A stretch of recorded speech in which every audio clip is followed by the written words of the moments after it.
Everyone, मैं Sanchita Jain magnet brains Hindi medium channel पर आप सभी का स्वागत करती हूं। मैग्नेट ब्रेन्स प्रोवाइड कराता है आपको क्वालिटी एजुकेशन, वो भी बिल्कुल फ्री। जी हां, तो देर किस बात की, आइए और जुड़िए मैग्नेट ब्रेन्स के साथ। तो आज के सेशन में मैं आपके लिए लेके आई हूं क्लास 9th की सोशल साइंस में इकोनॉमिक्स, वो भी बिहार बोर्ड का जो अपना चैप्टर है बेकारी या जिसे बेरोजगारी भी कहा जाता है। इस चैप्टर के कंप्लीट सॉल्यूशन यानी कि आपके चैप्टर के बाद जितने भी क्वेश्चन आंसर हैं, अभ्यासगत प्रश्न उत्तर जिसे कहा जाता है, वो मैं आज आपको सॉल्व कराऊंगी। तो जल्दी से जल्दी आज के सेशन को ज्यादा से ज्यादा लाइक कर दें और ज्यादा से ज्यादा शेयर कर दें। तो चलिए शुरू करते हैं आज हम अपने क्वेश्चन आंसर को। तो इसमें आपको कई सारे प्रकार के क्वेश्चन आंसर मिलने वाले हैं, जिसमें सबसे पहले आपको मिलेंगे वस्तुनिष्ठ प्रश्न यानी कि ऑब्जेक्टिव टाइप क्वेश्चंस। उसके बाद आपको मिलेंगे खाली स्थान, जिसमें आपको रिक्त स्थानों की पूर्ति करनी है। उसके बाद कुछ क्वेश्चन आंसर ऐसे मिलेंगे आपको जिनमें आपको सही और गलत का टिक लगाना है। उसके बाद हम सॉल्व करेंगे कुछ लघुत्तरीय प्रश्नों को और आगे देखेंगे आखिरी में दीर्घोत्तरीय प्रश्न। तो चलिए सबसे पहले चलते हैं हम ऑब्जेक्टिव टाइप क्वेश्चंस पे। ठीक है, तो यहाँ पे कुछ वस्तुनिष्ठ प्रश्न दिए गए हैं, 4 ऑप्शन होंगे हर एक सवाल के। उसमें से किसी एक आंसर पे आपको सही का टिक लगाना है कि आपको कौन सा आंसर उन 4 ऑप्शन में से सही लगता है। तो चलिए वस्तुनिष्ठ प्रश्न में आपसे पूछा गया है पहले प्रश्न में कि देश की प्रमुख आर्थिक समस्या क्या है। यहाँ पे आपको बताना है कि देश की प्रमुख आर्थिक समस्या क्या है। क्या उच्च शिक्षा है, ऑप्शन बी खाद्यान्न की प्रचुरता है, ऑप्शन सी क्षेत्रीय समानता है, या ऑप्शन डी गरीबी तथा बेकारी। बेकारी यानी कि क्या बेरोजगारी,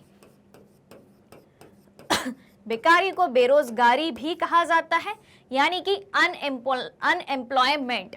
ठीक है, तो जल्दी से बताएं कि इनमें से देश की प्रमुख आर्थिक समस्या कौन सी है। उच्च शिक्षा, खाद्यान्न की प्रचुरता, क्षेत्रीय समानता, गरीबी तथा बेरोजगारी। तो चलिए ए बी सी डी, मात्र 10 सेकंड का समय आपको दिया जाता है और इस 10 सेकंड में आपको बताना है कि इसका सही आंसर क्या है। तो चलिए 10 सेकंड का समय जो है वो अप्रोक्सीमेटली खत्म होने ही वाला है। तो फटाफट से अपन अपना आंसर देख लेते हैं और उसमें चेक करेंगे कि आपका आंसर और हमारा आंसर मैच करता है या नहीं। चलिए तो इसका आंसर है, सही आंसर है ऑप्शन डी। तो हम देखें कि देश की प्रमुख आर्थिक समस्या के बारे में आपसे पूछा गया है। तो आर्थिक समस्या जो है, उच्च शिक्षा तो नहीं हो सकती यानी कि किसी ने हायर एजुकेशन ली हो यानी कि हायर एजुकेशन ग्रहण की हो, तो क्या वो आर्थिक समस्या है? बिल्कुल नहीं है। खाद्यान्न की प्रचुरता यानी कि आपके देश में खाद्यान्न बहुत मात्रा में हो, अनाज बहुत मात्रा में हो, तो क्या ये आर्थिक समस्या है? बिल्कुल नहीं है। क्या क्षेत्रीय समानता एक आर्थिक समस्या हो सकती है यानी कि हर क्षेत्र विशेष में सारी सुविधाएं दी जाएं तो हर क्षेत्र जो है समान रूप से विकसित होंगे? तो क्या क्षेत्रीय समानता जो है देश की प्रमुख आर्थिक समस्या हो सकती है? बिल्कुल नहीं। तो यहाँ पे हम देखें कि गरीबी और बेरोजगारी, गरीबी और बेरोजगारी आर्थिक समस्या के रूप में हमें दिखाई देती है। तो इस तरीके से आपका आंसर क्या बनता है? Option D. तो चलिए आगे बढ़े, क्वेश्चन नंबर 2 की तरफ बढ़े। भारत में ग्रामीण क्षेत्र में पाई जाती है। अब आपको बताना है कि इनमें से ए बी सी डी में से भारत में ग्रामीण क्षेत्र में किस तरीके की बेकारी या बेरोजगारी पाई जाती है। तो ऑप्शन ए है शिक्षित बेरोजगारी, ऑप्शन बी है औद्योगिक बेरोजगारी, ऑप्शन सी है अदृश्य बेरोजगारी, या ऑप्शन डी है चक्रीय बेरोजगारी या चक्रीय बेकारी। यहाँ पे आपसे पूछा गया है ग्रामीण क्षेत्र में कौन सी बेरोजगारी पाई जाती है, ए बी सी या डी। तो चलिए फटाफट से इसका भी आंसर हम देख लेते हैं। इसका सही आंसर है अदृश्य बेरोजगारी। अदृश्य बेरोजगारी या अदृश्य बेकारी जो दिखाई नहीं देती, जिसको हम क्या कहते हैं? छिपी हुई बेरोजगारी। क्या कहा जाता है? छिपी हुई बेरोजगारी या छिपी हुई बेकारी। यानी कि इसको एक और कहा जाता है, एक और नाम है इसका जिसको कहा जाता है प्रच्छन्न बेरोजगारी। प्रच्छन्न बेरोजगारी या प्रच्छन्न बेकारी।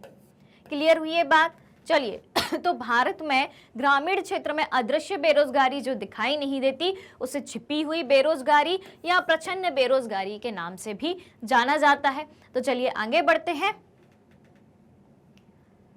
क्वेश्चन नंबर 3 है आपके सामने कि बेकारी वह स्थिति है जब, यानी कि बेकारी की स्थिति कब होती है, आपको ये बताना है इन 4 ऑप्शंस में से। ऑप्शन ए है आपके सामने, पूर्णतः इच्छा से काम नहीं करते, यानी कि कोई व्यक्ति मतलब काम करने की इच्छा ही नहीं है, ठीक है, तब क्या उसको बेरोजगारी कहोगे। उसके बाद हम आलस्य से काम नहीं करते, यानी कि किसी व्यक्ति को आलस आता है इसलिए वो काम नहीं करता, इसलिए उस स्थिति को बेकारी कहा जाएगा। ऑप्शन सी है कि हमें इच्छा योग्यता होते हुए भी, इच्छा भी है योग्यता भी है, दोनों बातों के होते हुए भी अगर काम नहीं मिलता है तो क्या इस स्थिति को बेरोजगारी कहा जाता है। या ऑप्शन डी, हम अशिक्षित एवं अपंग होते हैं, यानी कि हमारे पास शिक्षा की भी कमी है, हम शिक्षित नहीं हैं। अपंग यानी कि हम हैंडीकैप्ड हैं, हम चल फिर नहीं सकते, या हाथ में या पैर में या शरीर के किसी अंग में कुछ परेशानी है जिसकी वजह से हम काम नहीं कर सकते, तो क्या उस स्थिति को बेरोजगारी कहा जाएगा। चलिए तो देखें इसका सही आंसर क्या होता है। उसके बाद हम चेक करेंगे कि आपने क्या सही आंसर लगाया और हमारा क्या सही आंसर आता है। तो ऑप्शन सी, यानी कि व्यक्ति की इच्छा भी है काम करने की, व्यक्ति के पास काम करने की योग्यता भी है, दोनों बातें हैं, और दोनों के होते हुए भी अगर व्यक्ति को काम नहीं मिलता है तब वो स्थिति क्या कहलाती है, तब वो स्थिति कहलाती है बेकारी की स्थिति कहलाती है।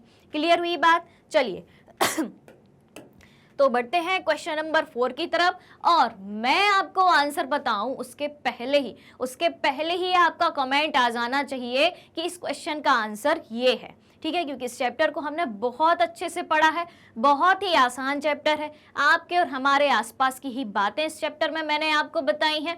तो जैसे ही मैं आंसर बताऊं उसके पहले ही आपका आंसर कमेंट में आ जाना चाहिए। चलिए तो क्वेश्चन नंबर 4 है कि बिहार में पाई जाने वाली बेरोजगारी है, यानी कि बिहार राज्य में किस तरीके की बेरोजगारी पाई जाती है।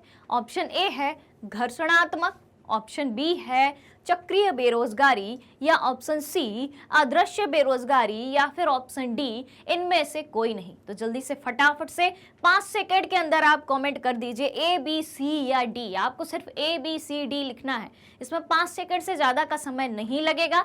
तो चलिए आपका आंसर जो है कमेंट में आ चुका होगा। अब अपन चेक करते हैं आपका और हमारा आंसर। तो बिहार राज्य में पाई जाने वाली बेरोजगारी कौन सी है? अदृश्य बेरोजगारी, जिसे प्रच्छन्न या छिपी हुई बेरोजगारी भी कहा जाता है। प्रच्छन्न या छिपी हुई बेरोजगारी मैंने आपको बताया था कि किसी काम में व्यक्ति लगे हैं, किसी काम को करने में व्यक्ति लगे हैं, लेकिन उनको उसके बदले, उस काम के बदले उतने पैसे नहीं मिल रहे। क्यों नहीं मिल रहे? क्योंकि उस काम को करने में उतने व्यक्तियों की आवश्यकता है ही नहीं। तो देखने में तो ऐसा लग रहा है कि बहुत सारे व्यक्तियों को रोजगार दिया गया है, लेकिन वो उस रोजगार के जरिए क्या उनके पास उतना पैसा आ पा रहा है? नहीं आ पा रहा, यानी कि उनकी उत्पादकता जो है बहुत ही कम हो रही है, एकदम न्यून हो रही है, या शून्य उत्पादकता की स्थिति भी उसे कहा जा सकता है। तो इस तरीके की बेरोजगारी को क्या कहेंगे? अदृश्य बेरोजगारी, यानी कि जो दिखाई नहीं दे रही, छिपी हुई है, या प्रच्छन्न बेरोजगारी कही जाएगी। क्लियर हुआ कंसेप्ट एक बार फिर से? तो चलिए बढ़ते हैं आगे क्वेश्चन नंबर 5 की तरफ। क्वेश्चन नंबर 5 है, बिहार के ग्रामीण क्षेत्र में कौन सी बेरोजगारी पाई जाती है? ठीक है, बिहार के ग्रामीण क्षेत्र में कौन सी बेरोजगारी पाई जाती है? अभी आपसे पूछा गया था बिहार में कौन सी बेरोजगारी पाई जाती है। ऑप्शन को समझना, ठीक है, क्वेश्चन आपको लगेगा कि एकदम सेम क्वेश्चन है, लेकिन अब आप किसको समझेंगे? आप समझेंगे ऑप्शन को देख के समझेंगे। और यहाँ पे आपसे मुख्यतः पूछा गया है कि ग्रामीण क्षेत्र में कौन सी बेरोजगारी पाई जाती है। ठीक है, इस शब्द पे ध्यान देना और ऑप्शन पे ध्यान देना। ठीक है, चलिए तो ऑप्शन का है औद्योगिक बेकारी, ऑप्शन ख है चक्रीय बेकारी, ऑप्शन ग है अदृश्य एवं मौसमी बेरोजगारी, या ऑप्शन घ इनमें से कोई नहीं। तो का, खा, गा, घा या ए बी सी डी फटाफट से कमेंट कर दीजिए, लेकिन क्वेश्चन पे ध्यान देना, क्वेश्चन की डिमांड पे ध्यान देना, साथ ही साथ ऑप्शंस पे भी ध्यान देना। क्या होता है, अक्सर हमने देखा कि भाई क्वेश्चन फटाक से पढ़ा और इसका आंसर ये हो गया। ठीक है, ऐसा नहीं है। ठीक है, क्वेश्चन को सबसे पहले समझना, उसके बाद आप ऑप्शन को देखना, नहीं तो आपको ऐसा लगेगा कि चौथे नंबर और पांचवें नंबर का क्वेश्चन एक सा है। नहीं, क्वेश्चन अलग अलग है, अब आप देखना। ठीक है, चलिए तो आंसर देखें कि ए, बी, सी या डी। तो इसका सही आंसर है अदृश्य एवं मौसमी बेरोजगारी। ठीक है, अब मौसमी बेरोजगारी कैसे, मौसमी बेरोजगारी कैसे मौसमी बेरोजगारी जो है वो विशेषतः कृषि क्षेत्र में पाई जाने वाली बेरोजगारी होती है। कृषि क्षेत्र में पाई जाने वाली बेरोजगारी होती है, जिसमें किसी एक विशेष मौसम में ही किसानों को और कृषक मजदूर जो होते हैं उनको काम मिल पाता है। लेकिन अगर जब मौसम ना चल रहा हो, यानी कि खेती का सीजन ना चल रहा हो, उस समय वो खाली बैठे रहते हैं, उनके पास करने को कोई काम ही नहीं होता। खास तौर से ग्रामीण क्षेत्रों में, क्योंकि खेती किन क्षेत्रों में होती है, गाँव में होती है, ग्रामीण क्षेत्रों में होती है। तो ग्रामीण क्षेत्रों में मौसमी बेकारी इसलिए पनपती है क्योंकि वहां आय का साधन एकमात्र कृषि ही होता है और व्यक्तियों के पास दूसरे वैकल्पिक उपाय नहीं होते, यानी कि दूसरा कोई ऑप्शन नहीं होता कि जिसके जरिए वो पैसा कमा सकें। तो अदृश्य एवं मौसमी बेरोजगारी दोनों कहाँ पाई जाती है, ग्रामीण क्षेत्रों में पाई जाती है। क्लियर हुई बात, डिफरेंस समझ में आया सभी को? तो चलिए अब बढ़ते हैं आगे। क्वेश्चन नंबर 6 है आपके सामने कि बिहार में अशिक्षितों की संख्या का करीब निम्न में से कितना प्रतिशत है। आपको बताना है अशिक्षितों की संख्या का प्रतिशत बताना है, जिसमें ऑप्शन ए है 37%, ऑप्शन बी है 40%, ऑप्शन डी है 65%, ऑप्शन सी है 65% और ऑप्शन डी है 47%। तो ए, बी, सी या डी, बिहार में अशिक्षितों की संख्या का प्रतिशत आपको बताना है। अगर आपको बिहार में साक्षरता दर पता होगी, यानी कि कितने प्रतिशत बिहार राज्य के व्यक्ति शिक्षित हैं, तो आप जो है उसमें से अशिक्षितों का प्रतिशत निकाल सकते हैं। तो फटाफट से आप बता दें कि बिहार में अशिक्षितों की संख्या करीब निम्न में से कितने प्रतिशत है। तो चलिए देखें इसका आंसर। इसका सही आंसर है 37%। तो बिहार में 37% व्यक्ति जो हैं अशिक्षित हैं। ठीक है, यानी कि पढ़े लिखे नहीं हैं, साक्षर नहीं हैं। उसके बाद हम आते हैं अपने रिक्त स्थानों पर। यहाँ पे आपको रिक्त स्थानों की पूर्ति करना है। यहाँ पे आपको जहाँ जहाँ हर एक सेंटेंस में खाली जगह दिखाई देती है, वहाँ वहाँ आपको जो है क्या भरना है, एक शब्द लिखना है। ठीक है, अब वो आपको लॉजिक लगाना पड़ेगा, सेंटेंस पढ़ना पड़ेगा और वहाँ पे क्या सही शब्द बैठता है वो आपको ही बताना है। ठीक है, तो जैसे ही मैं सेंटेंस रीड करूं आप सुनने पे भी ध्यान दें, साथ ही साथ स्क्रीन पे भी ध्यान दें कि सेंटेंस क्या लिखा हुआ है। आप सुने भी और साथ ही साथ पढ़ें भी, यानी कि आपके आंख और कान दोनों खुले होने चाहिए। ठीक है, तो जैसे ही मैं आंसर बताऊं उसके तुरंत पहले आपका आंसर जो है आ जाना चाहिए। ठीक है, चलिए तो बेकारी वह स्थिति है जब काम चाहने वाले तथा योग्य व्यक्ति को खालिस्तान रोजगार नहीं होता है।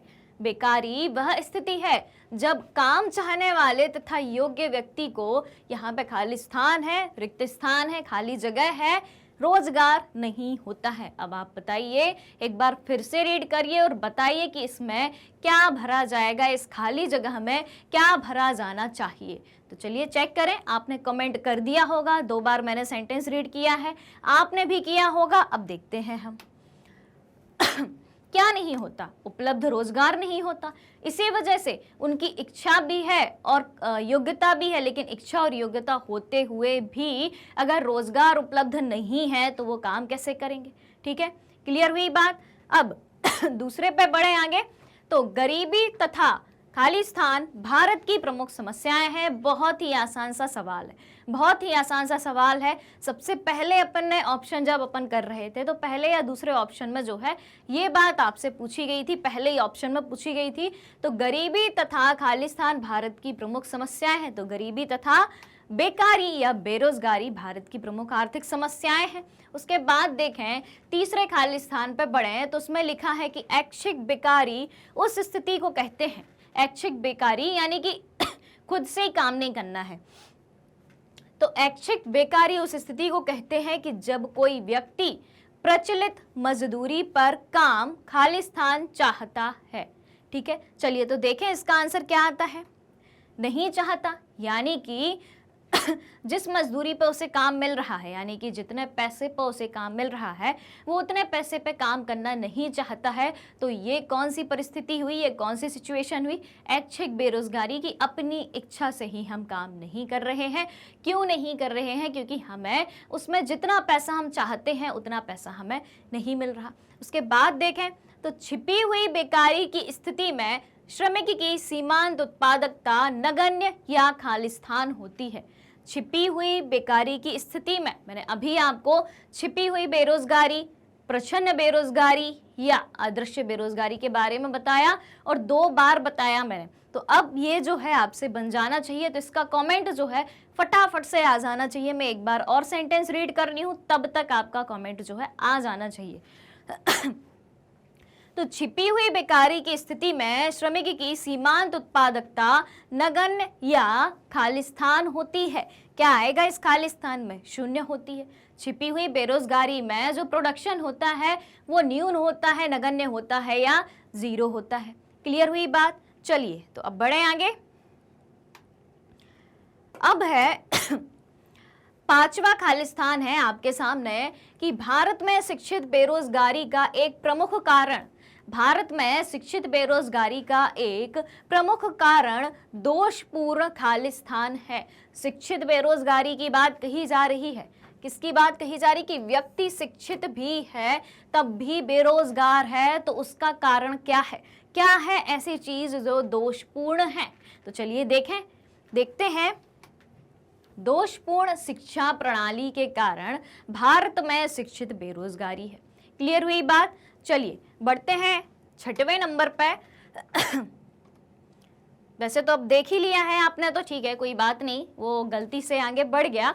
तो चलिए, बिहार में छुपी हुई एवं कौन सी मौसमी बेरोजगारी पाई जाती है, ये अपन ने अभी ऑप्शन में जो है बहुत अच्छे से समझा था। ठीक है, तो बिहार में जो है छुपी हुई एवं मौसमी बेकारी पाई जाती है। क्लियर हुई बात? अब बढ़ते हैं क्वेश्चन नंबर 7 की तरफ, यानी कि खालिस्तान 7वें पर, कि बिहार में बेरोजगारी का एक कारण खालिस्तान शिक्षा का अभाव है। तो बिहार में बेरोजगारी का कारण आपसे पूछा गया है। चलिए देखते हैं। तो पेशेवर शिक्षा का अभाव है, यानी कि पेशेवर शिक्षा किस तरीके से कि कोई व्यक्ति शिक्षा के बल पर खुद का कोई पेशा या व्यवसाय चालू कर पाए। क्लियर हुई बात? चलिए, तो ये कुछ हमने 7 रिक्त स्थानों की पूर्ति करी, खाली स्थान भरे। अब हम चलते हैं, सही कथन में टिक लगाना है आपको। ठीक है, सही कथन में टिक लगाना है सत्य का, और गलत कथन में आपको टिक लगाना है क्रॉस का, यानी कि आपको सत्य असत्य सही गलत का निशान लगाना है, बताना है कि कौन सा जो सेंटेंस है सही है और कौन सा सेंटेंस जो है वो गलत है। तो चलिए, पहला सेंटेंस है आपके सामने कि भारत में बेकारी गंभीर रूप धारण कर रही है। क्या भारत में बेकारी या बेरोजगारी गंभीर रूप धारण कर रही है? सही या गलत? चलिए तो देखें, इसको देखते हैं और तो इसका सही आंसर क्या है? क्या ये सही है या गलत है? तो भारत में बेकारी गंभीर रूप धारण कर रही है, क्या लगता है आपको? क्या ये बात सही है या क्या ये बात गलत है? तो फटाफट से आप कमेंट करके बता दें कि ये बात सही है या ये बात गलत है। मैं फिर से रीड कर रही हूँ कि भारत में बेकारी गंभीर रूप धारण कर रही है। मुझे तो लगता है कि इसका आंसर जो है वो सत्य है। ठीक है, क्या है? सत्य है, यानी कि सही है। ठीक है, आप जो है ऐसे करते जाना कमेंट में कि 1 का सही, या 1 में ऐसे सही मार्क लगाते जाना, 2 में सही गलत, जो भी है आप वैसे कमेंट करते जाना। ठीक है, चलो तो दूसरे पे बढ़े अपन। तो दूसरा सेंटेंस क्या कहता है कि बेकारी वह स्थिति है जब व्यक्ति को इच्छा एवं योग्यता रहते हुए भी रोजगार प्राप्त नहीं होता। क्या जब व्यक्ति की इच्छा भी है और उसके पास योग्यता यानी कि क्वालिफिकेशन भी है, तब भी उसको रोजगार प्राप्त नहीं होता, तो क्या वो बेकारी या बेरोजगारी की स्थिति कही जाती है? चलिए तो जल्दी से कमेंट में करके आप बता दीजिए। आपको सिर्फ सही और गलत का टिक लगा के बताना है। ठीक है, तो चलिए बेकारी वह स्थिति है जब व्यक्ति को इच्छा और योग्यता रहते हुए भी रोजगार प्राप्त नहीं होता। बिल्कुल, बेकारी की सही परिभाषा यही है। तो ये सेंटेंस भी जो है वो पूरी तरीके से सत्य है। ठीक है, चलिए भारत में शिक्षित लोगों में बेकारी नहीं है। यहाँ पे पूछा गया है कि क्या भारत में ऐसे व्यक्ति हैं जो शिक्षित हैं और बेकार मतलब बेकारी के शिकार नहीं हैं, यानी कि बेरोजगार नहीं है। ध्यान से सेंटेंस को पढ़ना, यहाँ पे पूछा गया बोला गया है नहीं है। ठीक है, लेकिन ऐसा नहीं है, क्योंकि हमने शिक्षित बेरोजगारी के बारे में भी पढ़ा कि व्यक्ति शिक्षित हैं तब भी उन्हें रोजगार नहीं मिल रहा है। तो भारत में शिक्षित लोगों में बेकारी नहीं है, ये सेंटेंस गलत है, क्योंकि भारत में शिक्षित लोगों में भी बेकारी है। तो ये सेंटेंस क्या हो जाएगा? असत्य हो जाएगा, यानी कि गलत हो जाएगा। आगे देखें, चौथे ऑप्शन की तरफ बढ़ें। चौथा सेंटेंस पढ़ें कि भारत में रोजगार में लगे व्यक्ति भी न्यून रोजगार के शिकार हैं। तो जल्दी से आप बताइए कि ये सेंटेंस सही है या गलत है, कि भारत में रोजगार में जो व्यक्ति लगे हैं वो भी क्या न्यून रोजगार के शिकार हैं, यानी कि रोजगार में तो लगे हैं लेकिन उन्हें कम से कम रोजगार मिल रहा हो, यानी कि बहुत ही कम पैसे मिल रहे हो। तो ये कथन जो है, ये सेंटेंस जो है, ये वाक्य जो है वो बिल्कुल सही है, यानी कि सत्य है। व्यक्ति रोजगार में तो लगे हुए हैं लेकिन ऐसा दिखता नहीं है कि उन्हें पैसे उतने मिल रहे हों, यानी कि काम में करते तो दिखते हैं लेकिन उनकी जो मजदूरी की दर है वो बहुत ही कम है, जिसे हम छिपी हुई बेरोजगारी के नाम से जानते हैं। तो चलिए चलते हैं 5वें नंबर के सेंटेंस पर, देखते हैं कि भारत में पिछले वर्षों में रोजगार का अस्थायीकरण हुआ है। रोजगार का अस्थायीकरण यानी कि लंबे समय तक रोजगार ना मिलना। दूसरी बात कि वो रोजगार जो मिला है वो हमेशा के लिए नहीं मिला है, यानी कि स्थायी रोजगार नहीं है। तो सेंटेंस में क्या पूछा गया है कि भारत में पिछले वर्षों में रोजगार का अस्थायीकरण हुआ है। ये वाक्य सही है या गलत है? तो जो है भारत में जो रोजगार की स्थिति है, सरकारी क्षेत्र के अलावा हम अन्य क्षेत्रों की बात करें तो जो रोजगार है वो अस्थायी ही है। तो ये वाक्य क्या होता है? ये वाक्य जो है वो भी पूरी तरीके से सत्य है। क्लियर हुई ये बात? अब बढ़े 6वें सेंटेंस की तरफ। तो 6वां सेंटेंस देखें कि भारत में ग्रामीण क्षेत्र में बड़े पैमाने पर अदृश्य बेकारी वर्तमान है। भारत में ग्रामीण क्षेत्र में बड़े पैमाने पर अदृश्य बेकारी यानी कि छिपी हुई बेकारी या प्रचंड बेरोजगारी है क्या? बिल्कुल है।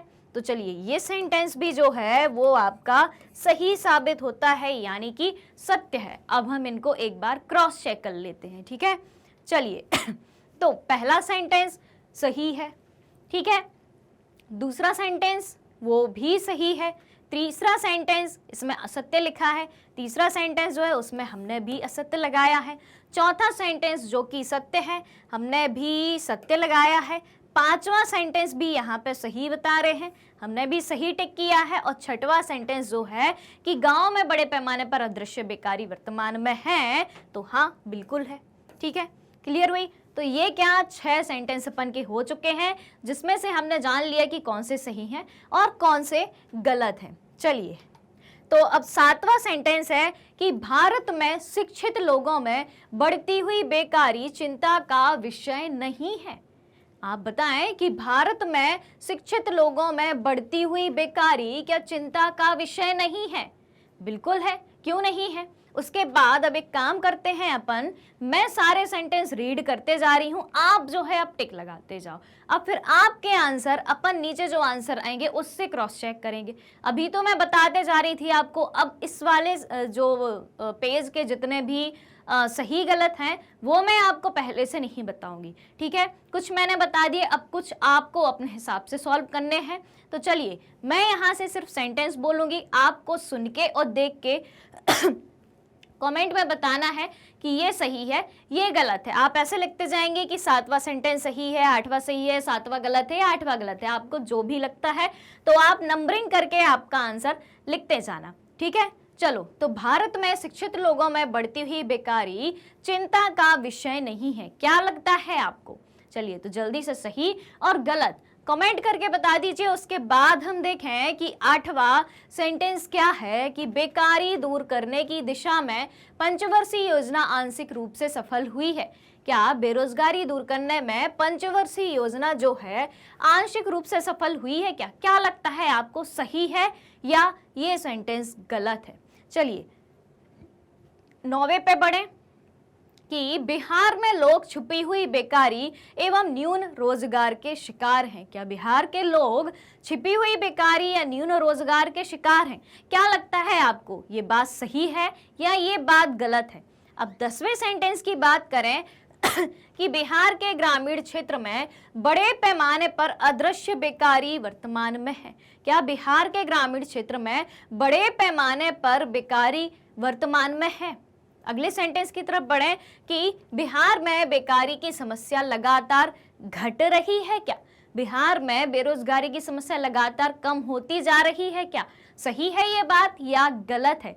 उसके बाद आखिरी सेंटेंस जो है, आखिरी कथन है आपका 12वां कथन है कि पेशेवर शिक्षा, स्वरोजगार एवं कृषि आधारित उद्योगों के विकास द्वारा बेकारी को दूर करने में मदद मिलेगी। क्या पेशेवर शिक्षा यानी कि बिजनेस एजुकेशन, स्वरोजगार यानी कि स्वयं का रोजगार एवं कृषि आधारित उद्योगों के विकास द्वारा बेकारी को दूर करने में मदद मिलेगी? तो आपके आंसर जो है आपने कमेंट में कर दिए होंगे। अब अपन क्रॉस चेक करते हैं कि कितने आपके सही हैं और कितने आपके गलत हैं। ठीक है, तो पहली बात, भारत में शिक्षित लोगों में बढ़ती हुई बेकारी चिंता का विषय नहीं है। बिल्कुल है, यहाँ पे चिंता का विषय ने बोला है कि नहीं है, लेकिन चिंता का विषय है। तो इस तरीके से जो ये सेंटेंस है वो गलत है, यानी कि असत्य है। उसके बाद हम देखें कि बेकारी दूर करने की दिशा में पंचवर्षीय योजना का आंशिक रूप से जो है सफल हुई है। क्या बिल्कुल हुई है, तो ये सेंटेंस जो है आपका पूरी तरीके से सही है। उसके बाद देखें कि बिहार में लोग छुपी हुई बेकारी एवं न्यून रोजगार के शिकार हैं। बिल्कुल है, तो ये जो सेंटेंस है आपका 9वां भी सही है। उसके बाद देखें कि बिहार के ग्रामीण क्षेत्र में बड़े पैमाने पर अदृश्य बेकारी वर्तमान में है। बिल्कुल है, ये भी सही है। उसके बाद हम बढ़ें कि बिहार में बेकारी की समस्या लगातार घट रही है। क्या नहीं, लगातार नहीं घट रही है, इसलिए ये सेंटेंस एकदम गलत है। उसके बाद देखें कि पेशेवर शिक्षा, स्वरोजगार एवं कृषि आधारित उद्योगों के विकास द्वारा बेकारी दूर करने में मदद मिलेगी। बिल्कुल, अगर बिजनेस एजुकेशन यानी कि पेशेवर शिक्षा दी जाए, लोगों का खुद का रोजगार हो, कृषि आधारित उद्योगों में विकास हो, तो बेकारी दूर करने में मदद अवश्य मिलेगी, यानी कि ये सेंटेंस सही है। तो इस तरीके से हमने कुल मिला के जो है 12 सही गलत हमने सॉल्व किए। ठीक है, तो इससे जो है सही गलत को सॉल्व करने का सबसे बड़ा फायदा पता क्या है? सही गलत को सॉल्व करने का सबसे बड़ा फायदा ये होता है कि हमारा कंसेप्ट क्लियर हो जाता है। उस पर्टिकुलर टॉपिक को लेके हमें पता चल जाता है कि ये चीज़ सही है, ये चीज़ गलत है। जहाँ सही गलत का अर्थ आपको समझ में आ गया कि ये चीज़ सही है और ये चीज़ गलत है, वहीं से आपके कंसेप्ट क्लियर होने दूर हो जाते हैं और आपके मन में जो किसी भी चीज़ को लेके दुविधा चलती है, यानी कि एक मॉरल डिलेमा टाइप का चलता है, वो दूर हो जाता है। क्लियर हुई बात? चलिए अब हम सॉल्व करेंगे इस चैप्टर के जो लघुत्तरीय प्रश्न हैं उनको सॉल्व करेंगे। तो क्वेश्चन नंबर 1 है आपके सामने कि आप बेरोजगारी से आप क्या समझते हैं। तो आपको साधारण सी एक परिभाषा लिख देनी है, एक डेफिनेशन लिख देनी है कि बेरोजगारी किसे कहते हैं। ठीक है, तो बहुत ही छोटी सी परिभाषा है कि काम करने वाले व्यक्तियों की इच्छा और योग्यता के अनुसार प्रचलित मजदूरी पर काम नहीं मिल पाए। काम करने की इच्छा भी है, काम करने की योग्यता भी है, पर प्रचलित मजदूरी पर काम नहीं मिल पाए, तो ऐसी स्थिति को क्या कहा जाता है? ऐसी स्थिति को कहा जाता है बेरोजगारी कहा जाता है। क्लियर हुई बात? चलिए तो बढ़े क्वेश्चन नंबर 2 की तरफ। छिपी हुई बेरोजगारी पूछा गया है कि छिपी हुई बेरोजगारी से आप क्या समझते हैं। तो छिपी हुई बेरोजगारी को और क्या क्या कहा जाता है? प्रच्छन्न बेरोजगारी, या अदृश्य बेरोजगारी भी कहा जाता है। ठीक है, चलिए तो जो है जल्दी से आप बता दें कि छिपी हुई बेरोजगारी से आप क्या समझते हैं, इसकी डेफिनेशन आपको कमेंट में करके बतानी है। छिपी हुई बेरोजगारी या अदृश्य बेरोजगारी या प्रच्छन्न बेरोजगारी किसे कहा जाता है? बहुत ही आसान सा सवाल है। अभी अपन ने खाली स्थान, सही गलत, सही विकल्प सब मैं ये क्वेश्चन सॉल्व किया है और बाकी चैप्टर में भी अपन ने कई बार पढ़ा है, उदाहरण के माध्यम से मैंने कई बार आपको समझाया है। तो आप जो है जल्दी से अपना आंसर जो है टाइप कर दें और मुझे बता दें कि छिपी हुई बेरोजगारी या प्रच्छन्न बेरोजगारी या अदृश्य बेरोजगारी किसे कहा जाता है। चलिए तो देखें इसका आंसर। जिसमें उत्पादन क्रिया में आवश्यकता से अधिक व्यक्ति का लगा रहना, जहां उसकी उत्पादकता लगभग शून्य के बराबर होती है या नगण्य होती है या न्यून होती है।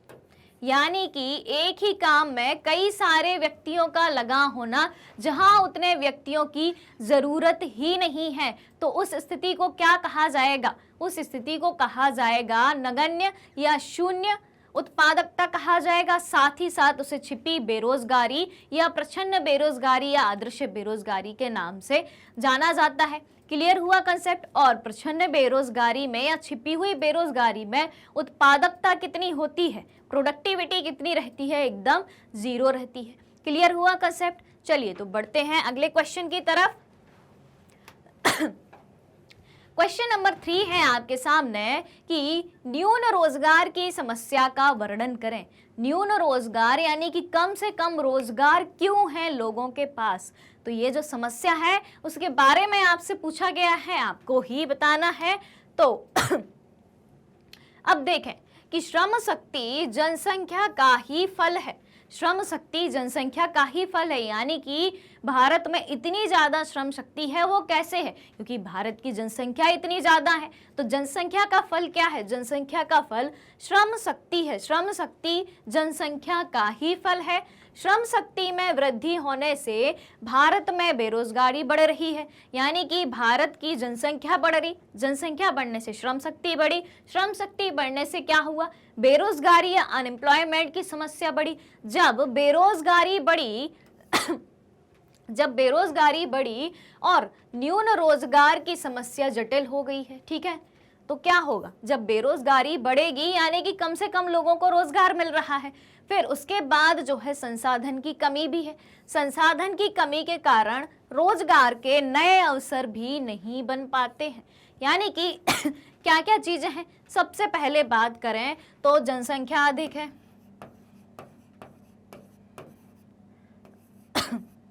जनसंख्या अधिक है, इसीलिए श्रम शक्ति अधिक है।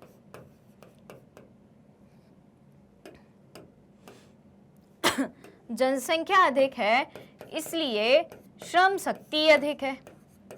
श्रम शक्ति अधिक है इसलिए जो है न्यून रोजगार है। न्यून रोजगार से पहले एक और कंसेप्ट जो है उसको अपन समझ लेते हैं कि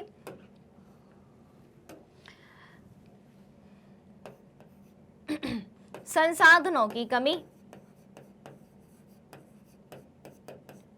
संसाधनों की कमी, अब संसाधनों की कमी है इसलिए मतलब इन सारी चीजों के चलते जो है बेरोजगारी है।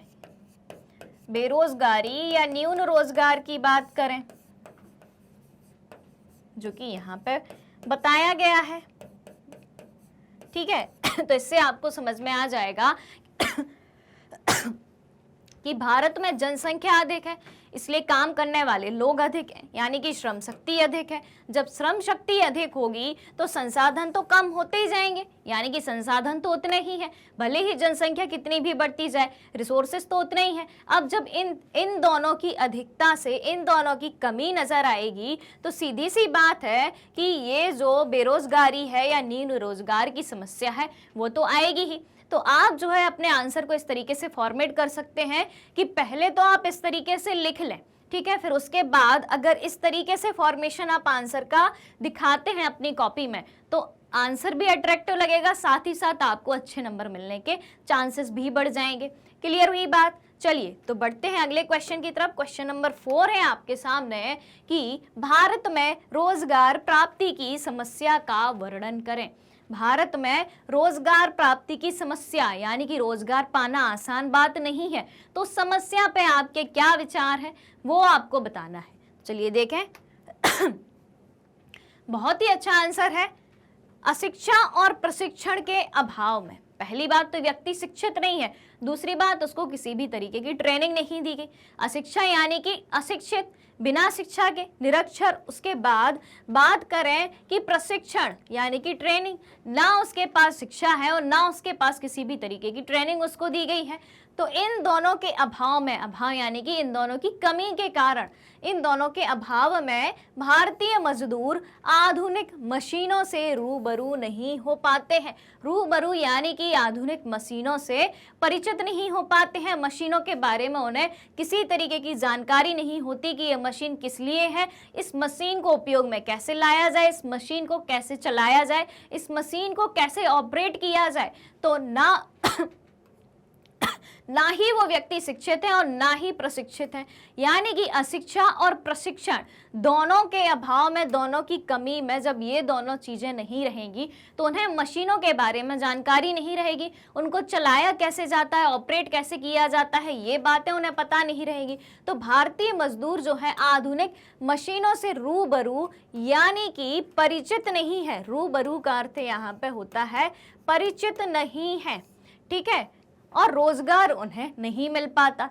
क्वेश्चन क्या पूछा गया था? क्वेश्चन पूछा गया था कि भारत में रोजगार प्राप्ति की समस्या का वर्णन करें। रोजगार प्राप्त क्यों नहीं हो पा रहा? तो एक कारण हमने ये बता दिया, क्योंकि आंसर जो है आपका कौन सा है, लघुत्तरीय प्रश्न पूछा गया है, तो हम बहुत डिटेल में इसको नहीं लिख सकते। अगर डिटेल में पूछा गया होता तो कारण कई सारे अपन लिख सकते थे, और कारण कई सारे हैं भी। तो ये जो शॉर्ट एंड स्वीट आंसर है आपके सामने, आपको इस तरीके से ही इसको लिखना है। चलिए क्वेश्चन नंबर 5 है आपके सामने कि शिक्षित लोगों में बढ़ती हुई बेकारी के मुख्य कारण क्या है। यानी कि व्यक्ति वेल एजुकेटेड भी है, ठीक है, बहुत अच्छे से शिक्षित भी है, तब भी वो बेरोजगार क्यों है। तो शिक्षित लोगों में बढ़ती हुई बेकारी के मुख्य कारण बताने हैं आपको कि क्या रीजन है कि व्यक्ति शिक्षित है तब भी जो है उसके पास करने को काम नहीं है। तो शिक्षित बेरोजगारी का जो सबसे महत्वपूर्ण कारण आपके सामने आता है वो है भारत की दोषपूर्ण शिक्षा प्रणाली। यानी कि शिक्षित लोगों में बढ़ती हुई बेकारी का मुख्य कारण है हमारी दोषपूर्ण शिक्षा प्रणाली। यानी कि भारत में व्यावसायिक शिक्षा अगर हर व्यक्ति को दी जाए, रोजगार प्राप्त करने से संबंधित शिक्षा दी जाए, ना कि सिर्फ एक किताबी कीड़ा बनने से संबंधित शिक्षा दी जाए, तो इस चीज के द्वारा जो है हम रोजगार पाने में सफल हो सकते हैं। यानी कि शिक्षित व्यक्ति भी, हर एक शिक्षित व्यक्ति भी रोजगार पा सकता है। यहाँ पे ये कहने का मतलब नहीं है कि सभी शिक्षित व्यक्ति बेरोजगार हैं, नहीं, लेकिन कई सारे व्यक्ति ऐसे हैं जो शिक्षित हैं लेकिन शिक्षित होने के बावजूद भी बेकार हैं। क्लियर हुई? तो हमें क्या सुधारना है? हमें अपनी शिक्षा पद्धति को सुधारना है ताकि हर शिक्षित व्यक्ति के पास उसका अपना रोजगार हो। ठीक है, चलिए क्वेश्चन नंबर 6 की तरफ बढ़ते हैं। शिक्षा को पेशेवर बनाने से आप क्या समझते हैं? यानी कि शिक्षा के माध्यम से आपको कोई व्यवसाय मिल पाए, शिक्षा के माध्यम से आप कोई पेशा कर पाए, व्यवसाय कर पाए, यानी कि शिक्षा के माध्यम से आपको रोजगार की प्राप्ति हो। तो शिक्षा को पेशेवर बनाने से आप क्या समझते हैं? तो चलिए जानते हैं इसका आंसर। भारत में शिक्षा को पेशेवर बनाने की आवश्यकता है जिससे लोगों में कार्यकुशलता और क्षमता में वृद्धि होती है।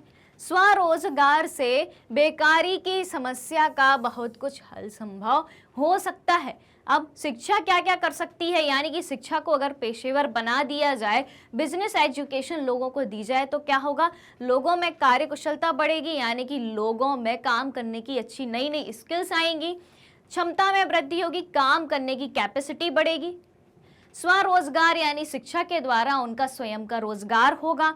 तो इन सब चीज़ों से बेकारी यानी कि बेरोजगारी की समस्या जो है बहुत कुछ संभव हो सकेगी, यानी कि बेरोजगारी की समस्या का समाधान या बेरोजगारी की समस्या का हल काफ़ी हद तक जो है अपन निकाल सकते हैं और ये समस्या काफ़ी हद तक दूर हो सकती है। चलिए तो चलते हैं अगले क्वेश्चन की तरफ। क्वेश्चन नंबर 7 में आपसे पूछा गया है बेरोजगारी के 4 कारण बताने हैं आपको कि क्या कारण है, क्या वो 4 कारण हैं जिनके कारण बेरोजगारी पनपती है। चलिए तो देख लेते हैं। भारत में बेकारी या बेरोजगारी के कारण पहला कारण है तेजी से बढ़ती हुई जनसंख्या के कारण। बिल्कुल, जनसंख्या बढ़ रही है, रोजगार सबको कैसे मिलेगा, जनसंख्या बढ़ रही है, श्रम शक्ति बढ़ रही है, लेकिन व्यक्ति के पास काम करने को है नहीं। ठीक है, तो तेजी से बढ़ती हुई जनसंख्या के कारण एक कारण हो गया। दूसरा कारण है अशिक्षा, यानी कि व्यक्तियों का शिक्षित ना होना। तीसरा कारण है कृषि का पिछड़ा होना, यानी कि कृषि में आधुनिक यंत्रों का प्रयोग ना होना।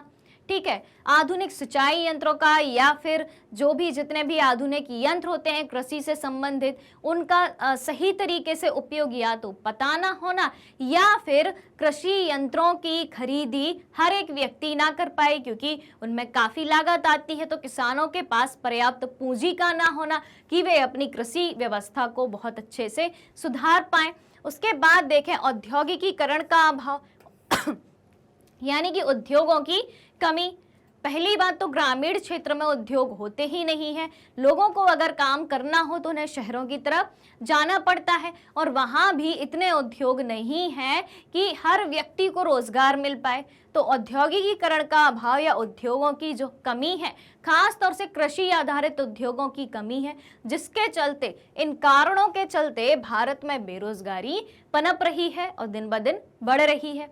क्लियर हुई ये बात? तो हमने जाने भारत में बेरोजगारी के 4 कारणों को जाना और इसी तरीके से आपको लिखना है, बहुत बड़ा नहीं लिखना है क्योंकि लघुत्तरीय प्रश्न है।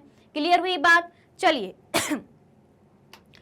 तो अब प्रश्न क्रमांक 8 है आपके सामने कि बिहार में ग्रामीण बेकारी के समाधान के कुछ उपाय बताएं। पिछले क्वेश्चन में कारण पढ़े, अब बताना है समाधान।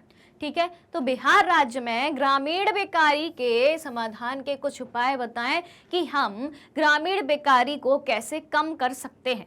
तो चलिए जानते हैं कि कैसे हम ग्रामीण बेकारी को कम कर सकते हैं। तो बिहार में ग्रामीण बेकारी के समाधान के लिए कुछ उपाय इस प्रकार से हैं। पहला उपाय, कृषि का विकास किया जाए। ठीक है, क्योंकि बिहार राज्य की जनसंख्या जो है वो कृषि आधारित जनसंख्या है, यानी कि उनकी आय का साधन मुख्य रूप से खेती पर निर्भर करता है।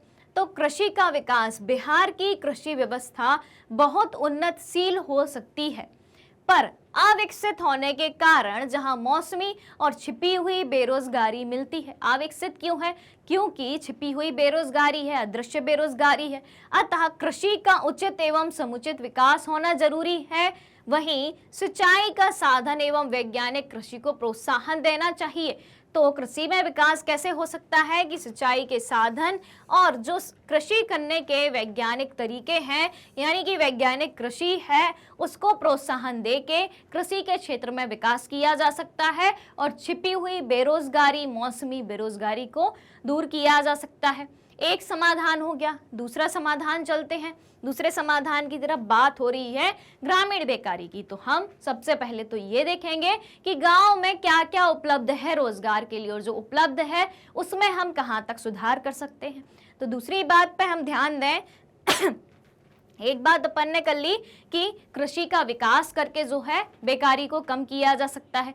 दूसरी बात देखें तो ग्राम उद्योगों के विकास, जैसे कुटीर एवं लघु उद्योगों की स्थापना। ग्राम उद्योगों का विकास कैसे होगा? गांव में कौन कौन से उद्योग होते हैं?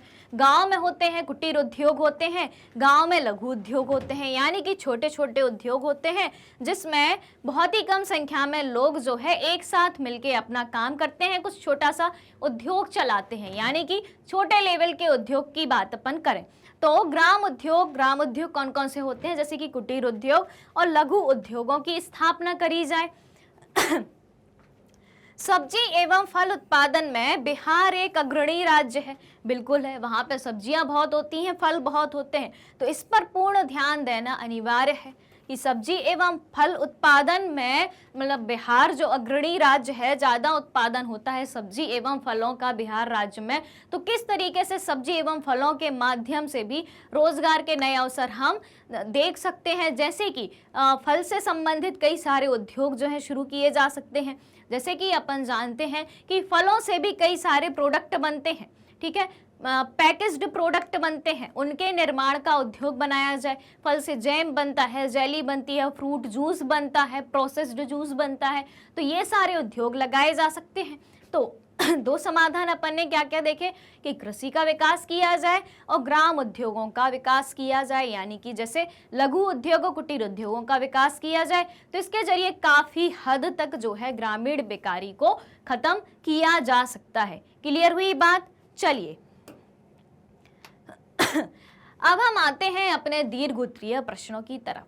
तो दीर्घउत्तरीय प्रश्नों में अगला प्रश्न है अपना, यानी कि दीर्घउत्तरीय प्रश्न का पहला प्रश्न है, लेकिन 8 लघुत्तरीय अपन ने सॉल्व किए थे, तो उस तरीके से अपन देखें तो ये 9वां प्रश्न है, पर दीर्घउत्तरीय का पहला प्रश्न है। ठीक है, अब दीर्घउत्तरीय का आपको पता है कि कितना लॉन्ग आंसर लिखना है, यानी कि 8, 10, 12 लाइन में, 8 से 12 लाइन के बीच में जो है हमें ये आंसर अपना खत्म करना है। ठीक है, चलिए तो बेकारी की परिभाषा दें। भारत में बेकारी के प्रमुख कारण क्या है, समाधान के सुझाव दें। इसमें आपको बेरोजगारी की परिभाषा भी देनी है, कारण भी बताने हैं और समाधान भी बताने हैं। अब ये आंसर अपन पहले लिख चुके हैं, लेकिन 3 पार्ट में लिख चुके हैं। बेकारी की परिभाषा भी लिख चुके हैं, भारत में बेकारी के कारण भी लिख चुके हैं, समाधान भी लिख चुके हैं। अब एक ही आंसर में 3 आंसर को मर्ज करना है, तो एक एक पार्ट को अपन को लिखते जाना है। तो सबसे पहले जो है, पहले पार्ट में जो है बेकारी की परिभाषा लिख देंगे कि जब काम चाहने वाले व्यक्तियों को उनकी इच्छा एवं योग्यता के अनुसार प्रचलित मजदूरी दर पर काम या रोजगार नहीं मिलता है, तो हम उस स्थिति को बेरोजगारी कहते हैं। यानी कि जब व्यक्ति की इच्छा है और उसकी योग्यता भी है, तब भी काम नहीं मिल पा रहा है, तो उस व्यक्ति को क्या कहा जाएगा, या उस स्थिति को क्या कहा जाएगा, बेकारी कहा जाएगा। अब भारत में बेकारी के कुछ कारण देख लेते हैं। पहला कारण अपन ने देखा था कि जनसंख्या में वृद्धि। तो जनसंख्या में तेजी से बढ़ती हुई जनसंख्या के कारण विभिन्न प्रकार की बेरोजगारी जो है पनपती है, शहरों और गांवों में तेजी से बेकारी बढ़ रही है। क्लियर हुई बात? चलिए अब अपन देखें कि अशिक्षा दूसरा कारण देखा था कि भारत में अशिक्षितों की संख्या लगभग 25% है, जिसके कारण भी जो है बेकारी की दर में वृद्धि देखी जाती है। कृषि का पिछड़ापन यानी कि कृषि जो है एक कहा जाए तो मौसमी बेरोजगारी इससे पनपती है, और कृषि को मानसून का जुआ भी कहा जाता है। यानी कि जिस वर्ष बारिश अच्छी हो गई उस वर्ष तो आपकी जो है खेती बहुत अच्छी होगी, लेकिन अगर नहीं हुई या ज्यादा हुई तो आपको दिक्कत पैदा हो सकती है। तो इससे कहीं सुखाड़ तो कहीं बाढ़ का प्रकोप बना रहता है। अब हम देखें कि औद्योगिकीकरण का अभाव है। औद्योगिकीकरण का अभाव किस तरीके से है ये भी अपन देखते हैं। तो औद्योगिकीकरण का अभाव किस तरीके से है कि भारत में आर्थिक विकास एवं औद्योगिकीकरण की गति बहुत ही मंद रही है। यानी कि यहाँ पे उद्योगों का विकास जो है बहुत ही धीमे धीमे तरीके से हुआ है, इसलिए रोजगार के अवसर जो हैं कम प्राप्त होते हैं। क्लियर हुई ये बात? ठीक है अब बढ़ते हैं अगले पॉइंट पे, पूंजी का अभाव।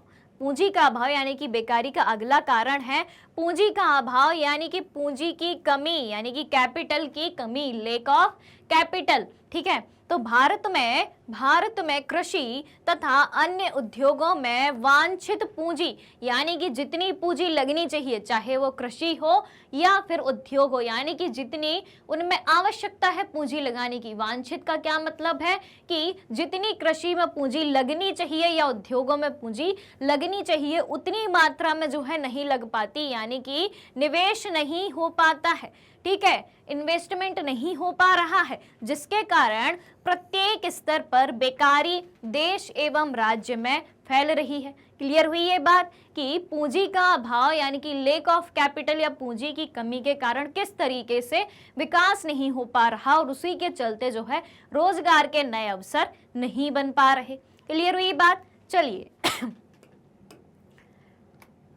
समाधान के सुझाव, यानी कि अब जो समस्या है यानी कि बेरोजगारी के जो कारण हैं, जिन कारणों की वजह से बेरोजगारी फैली हुई है उसको हम दूर कैसे करें, तो उस समस्या के समाधान के कुछ सुझाव यहाँ पे दिए गए हैं, इनको भी देख लेते हैं। तो सरकारी स्तर पर चलाई जा रही योजनाओं पर उचित ध्यान देकर, यानी कि सरकारी स्तर पर जितनी भी योजनाएं चलाई जा रही हैं अगर उन पर उचित ध्यान दिया जाए तो उससे सहयोग प्राप्त करना चाहिए, ठीक है। यानी कि सरकार ने जो योजनाएं चलाई हैं उन पर आम जनता भी ध्यान दे कि आपको ये सुविधाएं सरकार दे रही है तो आप उनका लाभ प्राप्त कर पाएं। 2006 से 3 योजनाओं को मिलाकर संपूर्ण राष्ट्रीय ग्रामीण रोजगार गारंटी योजना संचालित है। क्लियर हुई ये बात। उसके बाद देखें, यानी कि सरकारी प्रयास बताया गया है कि रोजगार देने के लिए 2006 से 3 योजनाओं को जो है मर्ज करके मिला के संपूर्ण राष्ट्रीय ग्रामीण रोजगार गारंटी योजना संचालित की गई है। गैर सरकारी उपाय के अंतर्गत कुटीर उद्योगों एवं लघु उद्योगों पर ध्यान देना चाहिए। गैर सरकारी उपायों के अंतर्गत कुटीर उद्योग और लघु उद्योग दोनों पर ध्यान देना चाहिए तथा व्यक्तिगत स्तर पर संसाधन जुटाकर स्वरोजगार का निर्माण करना चाहिए। पहली बात तो ये कि लघु और कुटीर उद्योगों का विकास करें ताकि सभी लोग काम कर पाएं, और दूसरी तरफ क्या, दूसरी तरफ जो है खुद के लेवल पर सारे रिसोर्सेज जुटा के, यानी कि संसाधन जुटा के व्यक्ति को खुद के रोजगार का प्रयास करना चाहिए कि वो खुद का रोजगार भी खोज पाए, उसे संभाल पाए और बहुत अच्छे से उसे संचालित कर पाए, यानी कि चला पाए। तो क्लियर हुई ये बात। तो इसमें हमने क्या क्या देखा, हमने 2 बातें देखी कि सरकारी स्तर पर क्या प्रयास किए गए हैं और गैर सरकारी स्तर पर हम क्या कर सकते हैं। क्लियर हुई बात। चलो अगले क्वेश्चन की तरफ चलते हैं। क्वेश्चन नंबर 10 है और दीर्घोत्तरीय प्रश्न में जो है आपका प्रश्न क्रमांक 2 है कि भारत में बेकारी की समस्या पर एक लेख लिखें। यानी कि बेरोजगारी पर आपको एक लेख लिखना है, ठीक है।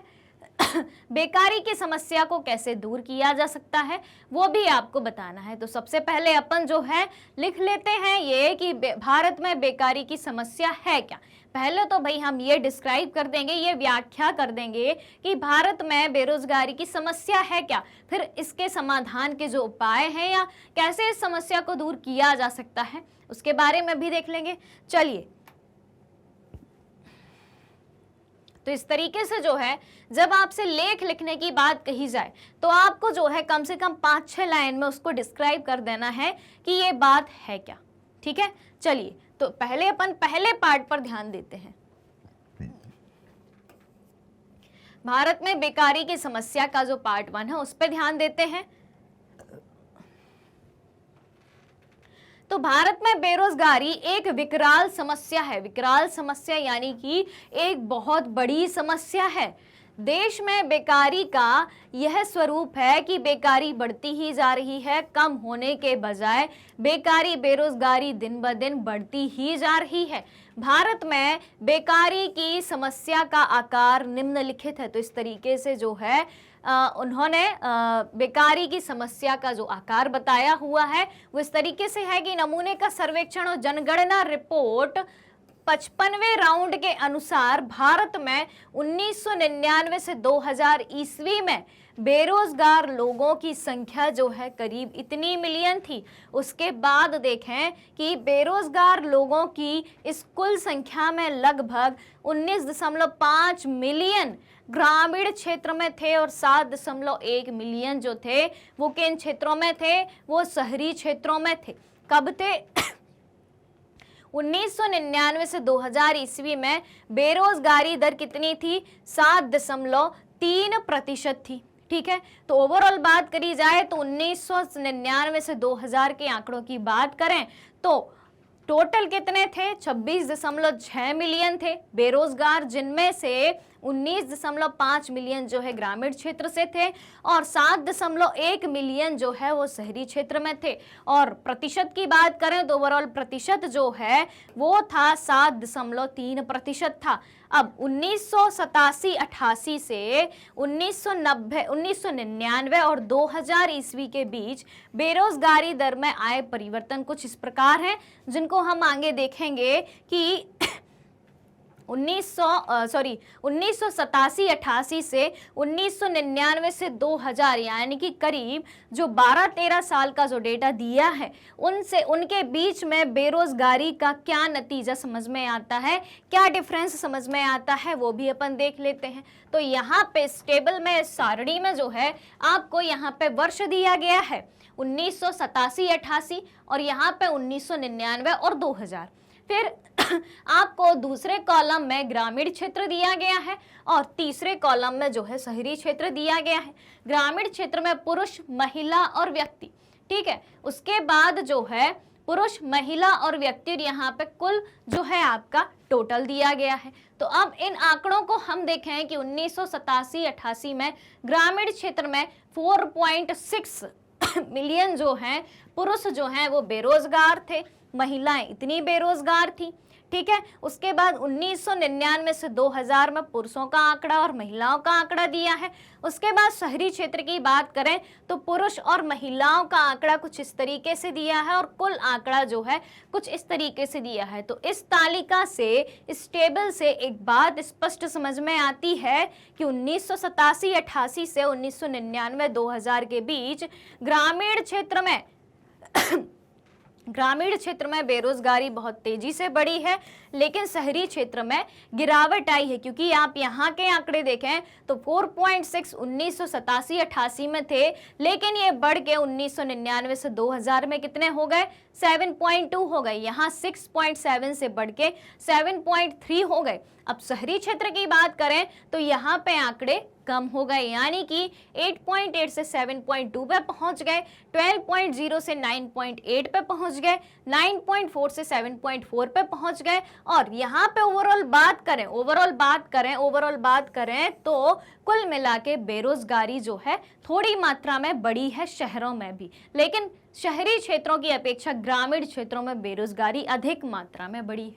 क्लियर हुई बात? तो ये क्या जाना अपन ने कि किस तरीके से साल दर साल बेरोजगारी बढ़ ही रही है। अब समस्या को दूर करने के उपाय जो हैं अपन देख लेते हैं कि समस्या को दूर करने के निम्नलिखित उपाय हैं। क्या क्या है? पहली बात है कि रोजगार केंद्रित एवं उत्पादन कार्यक्रम चलाया जाए। ठीक है, रोजगार केंद्रित एवं उत्पादन कार्यक्रम किस तरीके से कि उत्पादन तथा रोजगार दोनों को ही बढ़ावा मिलना चाहिए, यानी प्रोडक्शन को बढ़ावा मिलेगा तो रोजगार तो मिलेगा ही, रोजगार को बढ़ावा मिलेगा ही।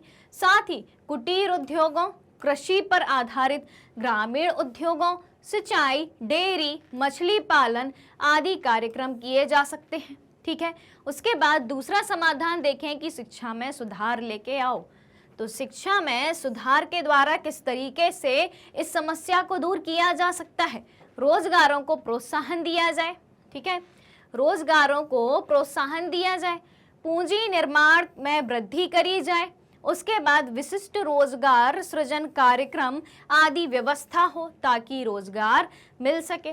क्लियर हुई बात कि भाई एक तरीके से कहा जाए कि रोजगार आधारित शिक्षा अगर लोगों को दी जाए तो इस समस्या को काफी हद तक दूर किया जा सकता है। तो इस तरीके से बेकारी पर हमने लेख लिखा, साथ ही साथ हमने जानी कि बेकारी की समस्या को दूर करने के क्या समाधान हो सकते हैं। तो चलिए अब अगले सवाल की तरफ बढ़ते हैं। अगला क्वेश्चन है आपका दीर्घोत्तरीय प्रश्न में पूछा गया है आपसे कि भारत में पाई जाने वाली विभिन्न प्रकार की बेकारी का विवरण दें। यानी कि भारत में कौन कौन सी बेकारी पाई जाती है ये बताना है, साथ ही साथ आपको इसके समाधान के लिए आप क्या सुझाव देंगे। ठीक है, तो आपको ये भी बताना है। तो सबसे पहले अपन पहला पार्ट लेके चलते हैं कि भारत में पाई जाने वाली विभिन्न प्रकार की बेकारी का हमें क्या बताना है, विवरण बताना है। चलिए, तो भारत में पाई जाने वाली विभिन्न प्रकार की बेकारी कुछ इस प्रकार से है। क्या है? पहली तो है अपनी ग्रामीण बेरोजगारी। ठीक है, तो ग्रामीण बेरोजगारी कैसी होती है? वैसी बेरोजगारी जो गांवों में है। ग्रामीण बेरोजगारी कहाँ होगी? गांव में होगी। इसके भी दो प्रकार हैं। दो प्रकार कौन कौन से हैं? एक है मौसमी बेरोजगारी, एक है आपकी मौसमी बेरोजगारी। वो किस तरीके से होती है कि मौसम में परिवर्तन द्वारा उत्पन्न बेकारी, जैसे खेती के मौसम में काम मिलना और खेती का मौसम ना होने पर बेकार हो जाना, यानी कि बेकार बैठ जाना। जब मौसम नहीं है तो काम नहीं है। मौसमी बेरोजगारी क्या कि जब मौसम है, यानी कि जब खेती का सीजन है तब काम मिलेगा, जब खेती का सीजन नहीं है तो काम नहीं मिलेगा, व्यक्ति बेरोजगार बैठा रहेगा। अब गांवों में रोपनी, पटौनी तथा कटनी के बाद कृषक मजदूर बैठ जाते हैं। यानी कि कृषि से संबंधित जो भी काम होते हैं कि जब अनाज को रोपा जाता है, बोया जाता है, ठीक है, काटा जाता है, तो उसके बाद जब ये सब काम हो जाते हैं उसके बाद जो है मजदूर फ्री हो जाता है। अनाज बो दिया, अब क्या काम है भाई? फसल अब उगेगी, उसको उगने में काफ़ी टाइम लगेगा, फसल को पकने में टाइम लगेगा। अब जब तक फसल पक नहीं जाती तब तक कट के आएगी नहीं, तो उस दौरान वो व्यक्ति फ्री बैठा रहेगा किसान। और जब फसल कट के आ भी गई तब भी व्यक्ति फ्री बैठा रहेगा। तो इसको क्या कहेंगे? इसको हम कहेंगे ग्रामीण बेरोजगारी के अंतर्गत मौसमी बेरोजगारी। ये बात अपन ने सीख ली। अब देखें छिपी हुई बेरोजगारी। ग्रामीण बेरोजगारी में जो दूसरा प्रकार है वो है छिपी हुई बेरोजगारी। तो छिपी हुई बेरोजगारी क्या होती है? किसी काम में 5 लोगों की आवश्यकता है। उदाहरण के माध्यम से आप फिर से समझने की कोशिश करना, बार बार मैं आपको ये चीजें बता रही हूँ, तो अब जो है आपका कंसेप्ट क्लियर हो ही गया होगा।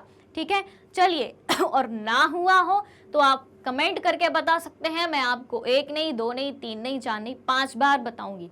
ठीक है, वैसे अभी 5 से ज्यादा बार मैं आप सभी को बता चुकी हूँ। ठीक है, तो आप जो है अगर कंसेप्ट क्लियर नहीं होता है, अगर आपका कोई सवाल होता है तो आप कमेंट करके मुझे बता सकते हैं कि ये चीज़ मुझे समझ में नहीं आई है। आपके कमेंट का जवाब मैं बिल्कुल दूंगी। चलिए, तो छिपी हुई बेरोजगारी कैसे? सबसे पहले उदाहरण के माध्यम से समझते हैं कि किसी काम में 5 लोगों की आवश्यकता है। कितने लोगों की? 5 लोगों की आवश्यकता है, लेकिन उनमें 8 लोग काम पर लगे हुए हैं। आवश्यकता है मात्र 5 की, लेकिन कितने लोग लगे हुए हैं? 8 लोग लगे हुए हैं। इनमें 3 लोग जो हैं, यानी कि 5 के अलावा 3 अतिरिक्त जो हैं, जो कुल मिला के 8 हुए थे, तो जो 3 अतिरिक्त लोग हैं, इन तीनों द्वारा किया गया अंशदान 5 लोगों द्वारा किए गए अंशदान में या योगदान में वृद्धि नहीं करता। यानी कि काम तो उतने ही है, अब 5 मिलके कर लो या 8 कर लो। ठीक है, यानी कुल उत्पादकता में वृद्धि नहीं होती। यानी कि ऐसा नहीं है कि भाई 8 लोग मिलके काम करेंगे तो ज्यादा उत्पादकता होगी, ज्यादा प्रोडक्टिविटी होगी। ठीक है, चलो, तो इसे हम क्या कहेंगे? छिपी हुई बेरोजगारी कहेंगे। यानी कि जब जितना काम है उतने काम में जरूरत से ज्यादा व्यक्ति लगे हो तो क्या कही जाएगी? छिपी हुई बेरोजगारी कही जाएगी। बात करें दूसरी बेरोजगारी, यानी कि शहरी बेरोजगारी। अभी हमने क्या देखा था? अभी हमने ग्रामीण बेरोजगारी के बारे में जाना था, अब हम जानेंगे शहरी बेरोजगारी के बारे में। अब शहरों में पाई जाने वाली बेरोजगारी को शहरी बेरोजगारी कहते हैं, जो भी 3 तरीके की होती है। ग्रामीण बेरोजगारी के 2 प्रकार देखे थे, इसके हम 3 प्रकार देखेंगे। पहला प्रकार है शिक्षित बेरोजगारी। शिक्षित बेरोजगारी क्या होती है इसके बारे में जान लेते हैं। तो पढ़े लिखे लोगों को जब रोजगार नहीं मिलता तब वह क्या कही जाती है? शिक्षित बेरोजगारी। यानी कि व्यक्ति पढ़ा लिखा है, शिक्षित है, लेकिन उसे रोजगार नहीं मिल रहा तो उसे क्या कहेंगे? शिक्षित बेरोजगारी कहेंगे। दूसरे प्रकार की शहरी बेरोजगारी है औद्योगिक बेरोजगारी। औद्योगिक बेरोजगारी क्या कही जाएगी? आधुनिक मशीनों के प्रयोग से बड़े बड़े कारखानों से मजदूरों को हटाया जाना। ठीक है, कैसे? आधुनिक मशीनों के प्रयोग से। अब बड़ी बड़ी मशीनें आ चुकी हैं उद्योगों में, तो मशीनों मतलब व्यक्तियों की जगह किसने ले ली? मशीनों ने ले ली। मशीन जो है 50 से 100 व्यक्तियों के बराबर काम कर पा रही है। यदि मान लो कोई मशीन 100 व्यक्तियों के बराबर काम कर पा रही है तो उन 100 लोगों का रोजगार जो है छिन गया। ठीक है, तो यही बात यहाँ पे कही गई है कि आधुनिक मशीनों के प्रयोग से बड़े बड़े कारखानों से मजदूरों को हटाया जाना औद्योगिक बेरोजगारी ही है। कपड़ा मिलों से बड़ी संख्या में हैंडलूम बुनकर जो हैं बेकार हो गए। यानी कि कपड़े के लिए, कपड़ा बनाने के लिए बड़ी बड़ी मिल खुल गई हैं। ठीक है, यानी कि कपड़े के कारखाने खुल गए हैं, मशीनों से कपड़ा तैयार होने लगा है। तो अब जो हैंडलूम बुनकर थे, यानी कि हथकरघा में कपड़े बनाने वाले व्यक्ति जो थे उनको हैंडलूम बुनकर कहा जाता है। तो उनका रोजगार छिन गया क्योंकि वो व्यक्ति हथकरघा से, हाथ से कपड़ा बनाते थे। अब मशीनें आ गई तो मशीनों ने उनकी जगह ले ली। तो इस तरीके से औद्योगिक बेरोजगारी भी सामने देखने को मिलती है। अब हम देखते हैं शहरी बेरोजगारी का तीसरा प्रकार जो कि है तकनीकी बेरोजगारी। तकनीकी बेरोजगारी तो किस तरीके से है तकनीकी बेरोजगारी? अत्यधिक तकनीक के मशीनों के लगने से, यानी कि अत्यधिक तकनीकी मशीनों के लगने से भी मजदूरों को हटाया जाना तकनीकी बेरोजगारी है। अब टेक्नोलॉजी आ गई है, हर मजदूर जो है, हर व्यक्ति जो है टेक्नोलॉजी से परिचित नहीं है, तो जो परिचित नहीं है उनको हटा दिया जाता है। साथ ही साथ कुछ टेक्नोलॉजी में व्यक्तियों की आवश्यकता ही नहीं है, रोबोट आ गए हैं काम करने के लिए। तो भाई इंसानों की ज़रूरत क्या? अब इंसान तो भाई धरती पर रहेंगे ही, इंसान नहीं रहेंगे तो धरती कैसे चलेगी? रोबोट को भी तो इंसान ने बनाया, तो इंसान ने खुद ही अपने पैर पे कुल्हाड़ी मार ली कि भाई उसने रोबोट बनाया और इंसान का ही रोजगार छिन गया। सब काम अब रोबोट करने लगे हैं। तो आई बात समझ में कि किस तरीके से आर्टिफिशियल इंटेलिजेंसी के ज़माने में जो है टेक्नोलॉजी के चलते व्यक्तियों की जो है महत्वता खत्म हो गई है। इस वजह से लोगों को बेरोजगारी का सामना करना पड़ रहा है। क्लियर हुई बात? अब हम देखेंगे कि समाधान के सुझाव क्या हैं, यानी कि बेरोजगारी की जो समस्या है उसको दूर करने के समाधान के सुझाव क्या हैं। पहले भी कई बार देख चुके हैं, लेकिन क्वेश्चन की डिमांड है तो हमें बार बार देखना पड़ेगा। और बार बार देखने से आपको क्या प्रॉफिट होगा?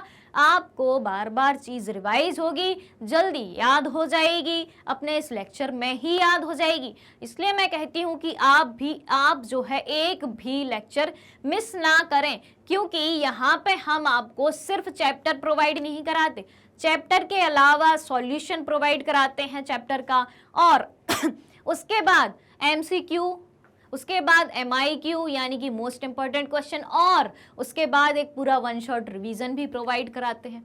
तो है ना बहुत ही प्रॉफिट की बात। तो आपको क्या करना है? आपको हर सेशन को जो है ज्वाइन करना है, अच्छे से पढ़ना है, कॉपी पेन लेके बैठो, ज़रूरी बातें नोट करो, बार बार पढ़ो। आपको एक लेक्चर के देखने से, माने कि आप ये ज़रूरी नहीं कि एक लेक्चर को बार बार देखो, आप हर लेक्चर को भी देखें ना, तो आपको ये समझ में आएगा कि हर लेक्चर में हर चीज़ जो है बार बार बहुत अच्छे से बताई जा रही है। ठीक है, तो साथ ही साथ आपको ये लेक्चर शेयर भी करना है दूसरे बच्चों के साथ में। क्यों? क्योंकि आप तो पढ़े ही, साथ में दूसरों को भी बताएं कि इस लेक्चर के माध्यम से संपूर्ण जानकारी जो है आप तक पहुंचाई जा रही है। क्लियर हुई बात? तो अब चलते हैं अपन समाधान पे। ठीक है, चलो। तो सरकारी स्तर पर चलाई जा रही योजनाओं पर उचित ध्यान देकर उससे सहयोग प्राप्त करना चाहिए। यानी कि सरकारी स्तर पर जितनी भी योजनाएं चलाई जा रही हैं उनसे सहयोग लो, 2006 से 3 योजनाओं को मिला के संपूर्ण राष्ट्रीय ग्रामीण रोजगार गारंटी योजना 2006 जो है वो संचालित की गई है। गैर सरकारी उपायों की बात करें तो गैर सरकारी उपाय के अंतर्गत क्या क्या चालू किया गया है? कुटीर उद्योग एवं लघु उद्योगों पर ध्यान देना चाहिए, ठीक है, तथा व्यक्तिगत स्तर पर संसाधन जुटा के स्वरोजगार का निर्माण करना चाहिए, ठीक है। सरकारी प्रयास तो सरकार कर ही रही है, तो हमें उन सरकारी योजनाओं का लाभ लेना है। साथ ही साथ गैर सरकारी उपायों के अंतर्गत कुटीर उद्योग और लघु उद्योगों के साथ हमें काम करना है और साथ में संसाधन जुटाकर व्यक्तिगत स्तर पर खुद के लिए भी रोजगार का निर्माण करना है, खुद का रोजगार बनाना है, यानी कि स्वरोजगार बनाना है। तो चलिए आगे देखें। क्वेश्चन नंबर 12 है अब आपके सामने कि समेकित ग्रामीण विकास कार्यक्रम के विशेष संदर्भ में विभिन्न रोजगार सृजन कार्यक्रमों का परीक्षण करें, इसके क्रियान्वयन में सुधार के उपाय बताएं।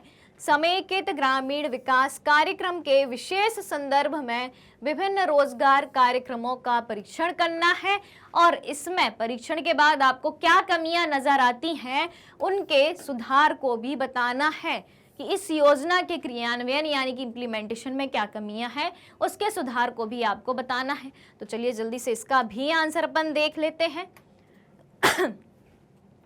समेकित ग्रामीण विकास कार्यक्रम यानी कि IRDP, integrated rural development programme, ठीक है, ये हो गया इसका फुल फॉर्म।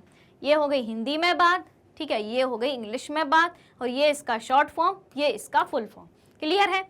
चलो, तो गरीबी निवारण के लिए समन्वित ग्रामीण विकास कार्यक्रम यानी कि IRDP यानी कि इंटीग्रेटेड रूरल डेवलपमेंट प्रोग्राम 1980 से देश के सभी प्रखंडों यानी कि देश के सभी भागों में जो है लागू किया गया है, ठीक है। उसके बाद हम देखें कि छठवीं पंचवर्षीय योजना की बात यहाँ पे करी जा रही है। छठवीं पंचवर्षीय योजना का एक प्रमुख उद्देश्य गरीब वर्ग के व्यक्तियों के साधन तथा आय में वृद्धि कराना था। उसके बाद देखें इसके लिए क्या किया गया। इसके लिए ग्रामीण क्षेत्रों के उत्पादन एवं उत्पादकता में वृद्धि के उद्देश्य से समन्वित ग्रामीण विकास कार्यक्रम लागू किया गया था। छठवीं पंचवर्षीय योजना जब आई, उसका उद्देश्य था कि गरीब व्यक्तियों के लिए जो है साधन जुटाना है, उनकी आय में वृद्धि करनी है। इसके लिए ग्रामीण क्षेत्रों के उत्पादन एवं उत्पादकता में वृद्धि के उद्देश्य से समन्वित ग्रामीण विकास कार्यक्रम लागू किया गया। इस कार्यक्रम में देश के लगभग 5000 प्रखंड शामिल किए गए थे। 5000 भाग इसमें शामिल हुए थे पूरे देश के। इसका उद्देश्य क्या है? इसका उद्देश्य है 1.5 करोड़ ऐसे गरीब परिवारों को लाभ पहुंचाना था जो गरीबी रेखा के नीचे थे। यानी कि इसका उद्देश्य 1.5 करोड़ ऐसे परिवार जो गरीबी रेखा के भी नीचे हैं उनको लाभ पहुंचाना था। किसका? समेकित ग्रामीण विकास कार्यक्रम का, जो कि 1980 में शुरू हुआ था। ठीक है। अब इस कार्यक्रम में खर्चा कैसे किया गया कि इस कार्यक्रम का 50% खर्च सरकार वहन करती है, यानी कि 50% सरकार जो है इसका खर्चा उठाती है। इस योजना में 1500 करोड़ रुपए का व्यय का आयोजन था, जबकि वास्तविक व्यय 1787 करोड़ हुआ। यानी कि सरकार ने ये तय किया था कि हो सकता है इसमें 1500 करोड़ रुपए का व्यय हो, लेकिन वास्तविकता में कितना हुआ? उससे भी ज्यादा हुआ, यानी कि 1787 करोड़ रुपए, यानी कि 287 करोड़ रुपए ज्यादा इस योजना में लगा। ठीक है, चलो, तो इतनी बातें क्लियर हुई समेकित ग्रामीण विकास कार्यक्रम के बारे में। अब हम देखें उसके आगे कि 7वीं पंचवर्षीय योजना तक, 6वीं से शुरू हो रही है, अब 7वीं पंचवर्षीय योजना तक इसका विस्तार 2 करोड़ ग्रामीण परिवारों को लाभ पहुंचाने का था। 1980 में 1.5 करोड़ ग्रामीण परिवारों को लाभ पहुंचाया गया, फिर जो है 2 करोड़ बढ़ा दिया गया 7वीं पंचवर्षीय योजना तक। ठीक है, उसके बाद देखें कि ग्रामीण क्षेत्रों में ग्रामीण क्षेत्रों में सबसे अधिक संख्या गरीब, भूमिहीन किसान, मजदूरों, छोटे किसानों, ग्रामीण शिल्पकारों, अनुसूचित जाति तथा अनुसूचित जनजाति का है।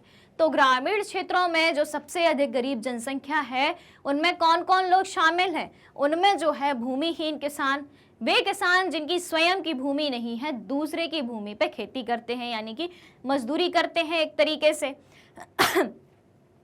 मजदूर शामिल हैं इसमें, छोटे किसान शामिल हैं यानी कि जिनके पास कम भूमि है।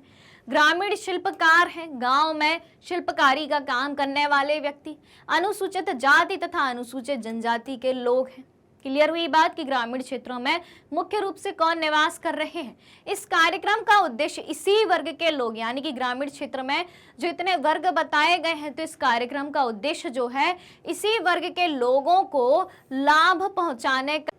आगे इसमें लिखा है कि इसमें सुधार की कोई गुंजाइश नहीं है, यानी कि आपसे सुधार पूछा गया था, लेकिन भाई इसमें सुधार की गुंजाइश क्यों नहीं है? क्योंकि हम देख चुके हैं कि जहां छठवीं पंचवर्षीय योजना में 1.5 करोड़ गरीब परिवारों को शामिल किया गया था, वहीं आगे चल के 2 करोड़ लोगों को शामिल किया गया। इसका बजट सरकार ने कितना रखा था? 1500 करोड़ रखा था, लेकिन जब संख्या बढ़ी लोगों की तो 1787 करोड़ रुपए इसमें व्यय किया गया। तीसरी बात कि ग्रामीण परिवारों में कौन, यानी कि ग्रामीण क्षेत्रों में कौन कौन व्यक्ति निवास कर रहे हैं? छोटे किसान, भूमिहीन किसान, मजदूर, ग्रामीण शिल्पकार और अनुसूचित जाति और अनुसूचित जनजाति के लोग निवास कर रहे हैं। और ये योजना विशेष रूप से, विशेषतः स्पेशली इन्हीं वर्ग के लोगों को लाभ पहुंचाने की है और बराबर समेकित ग्रामीण विकास कार्यक्रम के माध्यम से इन लोगों तक लाभ पहुंचाया जा रहा है। जो कि कैसे आपको पता चलता है? इसमें बताए गए आंकड़ों के अनुसार आपको पता चलता है कि आंकड़ों में अच्छी वृद्धि देखी जा रही है, तो इसलिए इसमें किसी भी सुधार की हमें आवश्यकता महसूस नहीं होती है। अब बढ़ते हैं हम अपने अगले सवाल की तरफ। प्रश्न क्रमांक 13 है आपका दीर्घोत्तरीय प्रश्न में भारत में शिक्षित बेरोजगारी के कारण बताना है। पहला पार्ट क्या है सवाल का कि भारत में शिक्षित बेरोजगारी के कारणों का वर्णन करें, इस समस्या का निराकरण कैसे किया जा सकता है। भारत में शिक्षित बेरोजगारी के कारण बताएं और उन कारण जो समस्या पैदा कर रहे हैं उनका निराकरण यानी कि समाधान कैसे किया जा सकता है। तो चलिए देखते हैं। तो शिक्षित बेरोजगारी के क्या देखेंगे? सबसे पहले अपन कारण देखेंगे। तो शिक्षा प्राप्त व्यक्ति को रोजगार नहीं मिलता तब उसे शिक्षित बेरोजगार कहते हैं। तो शिक्षित बेरोजगार किसे कहते हैं? कि जब शिक्षित व्यक्ति को या शिक्षा प्राप्त व्यक्ति को बेरोजगार नहीं मिलता है तो उसे क्या कहा जाता है? उसे कहा जाता है शिक्षित बेरोजगार। इस प्रकार की बेरोजगारी मुख्यतः शहरों में पाई जाती है। तो इस प्रकार की बेरोजगारी ज्यादातर कहाँ देखने को मिलती है? शहरों में देखने को मिलती है तथा युवा वर्ग के व्यक्ति इसके शिकार हैं। युवा वर्ग के शिक्षित व्यक्ति ही इसके शिकार हैं। इसका मुख्य कारण है, कुछ कारण यहाँ पे आपको बताए गए हैं, वो कारण अब अपन देख लेते हैं। कौन कौन से कारण है? कि शिक्षा प्रणाली जो है रोजगार उन्मुख नहीं है, यानी कि रोजगार की तरफ जो है शिक्षा प्रणाली का रुख नहीं है। वो शिक्षित प्रणाली नहीं है जिससे व्यक्ति को रोजगार मिल सके। एक बात हो गई। दूसरी बात देखें, जनसंख्या में तेजी से वृद्धि। तो जनसंख्या में तेजी से वृद्धि के कारण मैट्रिक, स्नातक और स्नातकोत्तरों की संख्या में तेजी से वृद्धि हो रही है। एक ये बात हो गई। उसके बाद देखें कि रोजगार की समुचित व्यवस्था का ना होना, यानी कि शिक्षित व्यक्ति जो है उनके रोजगार की व्यवस्था भी नहीं करी गई है कि जो व्यक्ति शिक्षित हैं तो भाई उनको रोजगार कैसे दिया जाए। ठीक है, ये व्यवस्था भी नहीं है। तो 3 कारण ये देख लिए। अगला कारण जो है, अब निराकरण की तरफ अपन बढ़ते हैं कि इस समस्या का समाधान कैसे किया जाए, कि शिक्षित बेरोजगारी को कम कैसे किया जाए। तो शिक्षा प्रणाली में सुधार की बात करें तो वर्तमान शिक्षा प्रणाली को रोजगार उन्मुखी बनाने की आवश्यकता है। कारण क्या था? कि शिक्षा प्रणाली रोजगार उन्मुखी नहीं है, तो शिक्षा प्रणाली को रोजगार उन्मुखी बनाओ। ये क्या हो गया? ये क्या हो गया? आपका निराकरण हो गया या समाधान हो गया, ताकि लोग अपने पैरों पर खड़े हो सकें। दूसरा समाधान देखें कि श्रम शक्ति का नियोजन यानी कि श्रम शक्ति को काम पे लगाया जाए, उनको काम दिया जाए, उनको रोजगार दिया जाए। क्लियर? तो शिक्षित व्यक्ति एक श्रम है जिसका नियोजन आवश्यक है। ठीक है, तो शिक्षित व्यक्ति को रोजगार के अवसर उपलब्ध कराए जाएं। व्यक्तियों के नियोजन के लिए उपयुक्त बाजार की व्यवस्था भी होनी चाहिए। व्यक्तियों को रोजगार देने के लिए उपयुक्त बाजार की व्यवस्था होगी, किस तरीके से उन्हें रोजगार सामने दिखे कि हाँ हम यहाँ पे काम कर सकते हैं। फिर उसके बाद देखें कि दृष्टिकोण में बदलाव यानी कि सोच में बदलाव, यानी कि शिक्षित वर्ग की दृष्टि में बदलाव आवश्यक है। उन्हें आवश्यकता पड़ने पर शारीरिक श्रम भी करना पड़ सकता है, अतः इसे करने में हिचकना नहीं चाहिए। अब जो व्यक्ति शिक्षित होता है वो कहता है कि हमें कुछ ऐसा ही रोजगार मिले कि हमारी शिक्षा का उपयोग हो, यानी कि हमें मजदूरी ना करनी पड़े, हमें शारीरिक रूप से बहुत ज़्यादा श्रम ना करना पड़े। लेकिन अगर ऐसी परिस्थिति उत्पन्न होती है कि आपको आपकी योग्यता के अनुसार जो है रोजगार प्राप्त नहीं होता है, तो आपको मानसिक रूप से तैयार हो जाना चाहिए। कि मानसिक रूप से तैयार किस तरीके से हो जाना चाहिए कि हमें आवश्यकता पड़ने पर शारीरिक श्रम भी देना पड़ेगा, यानी कि शारीरिक श्रम की आवश्यकता भी पड़ सकती है और उस काम को करने में हिचकना नहीं चाहिए। यानी कि अगर आपको रोजगार चाहिए, आपको खुद का खर्चा, खुद के परिवार का खर्चा अगर चलाना है, तो आपको किसी भी काम को करने में शर्म महसूस नहीं होनी चाहिए, हिचकिचाना नहीं चाहिए। क्लियर हुई बात? तो निराकरण पन्ने देखे कि पहली बात तो भाई शिक्षा प्रणाली में सुधार लाओ।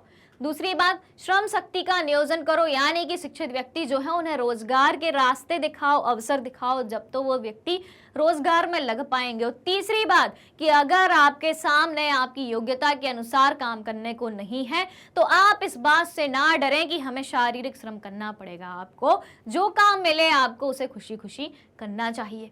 क्लियर हुई बात? चलिए क्वेश्चन नंबर 14 है आपके सामने कि आप अदृश्य बेकारी से क्या समझते हैं, समाधान के उपाय बताएं।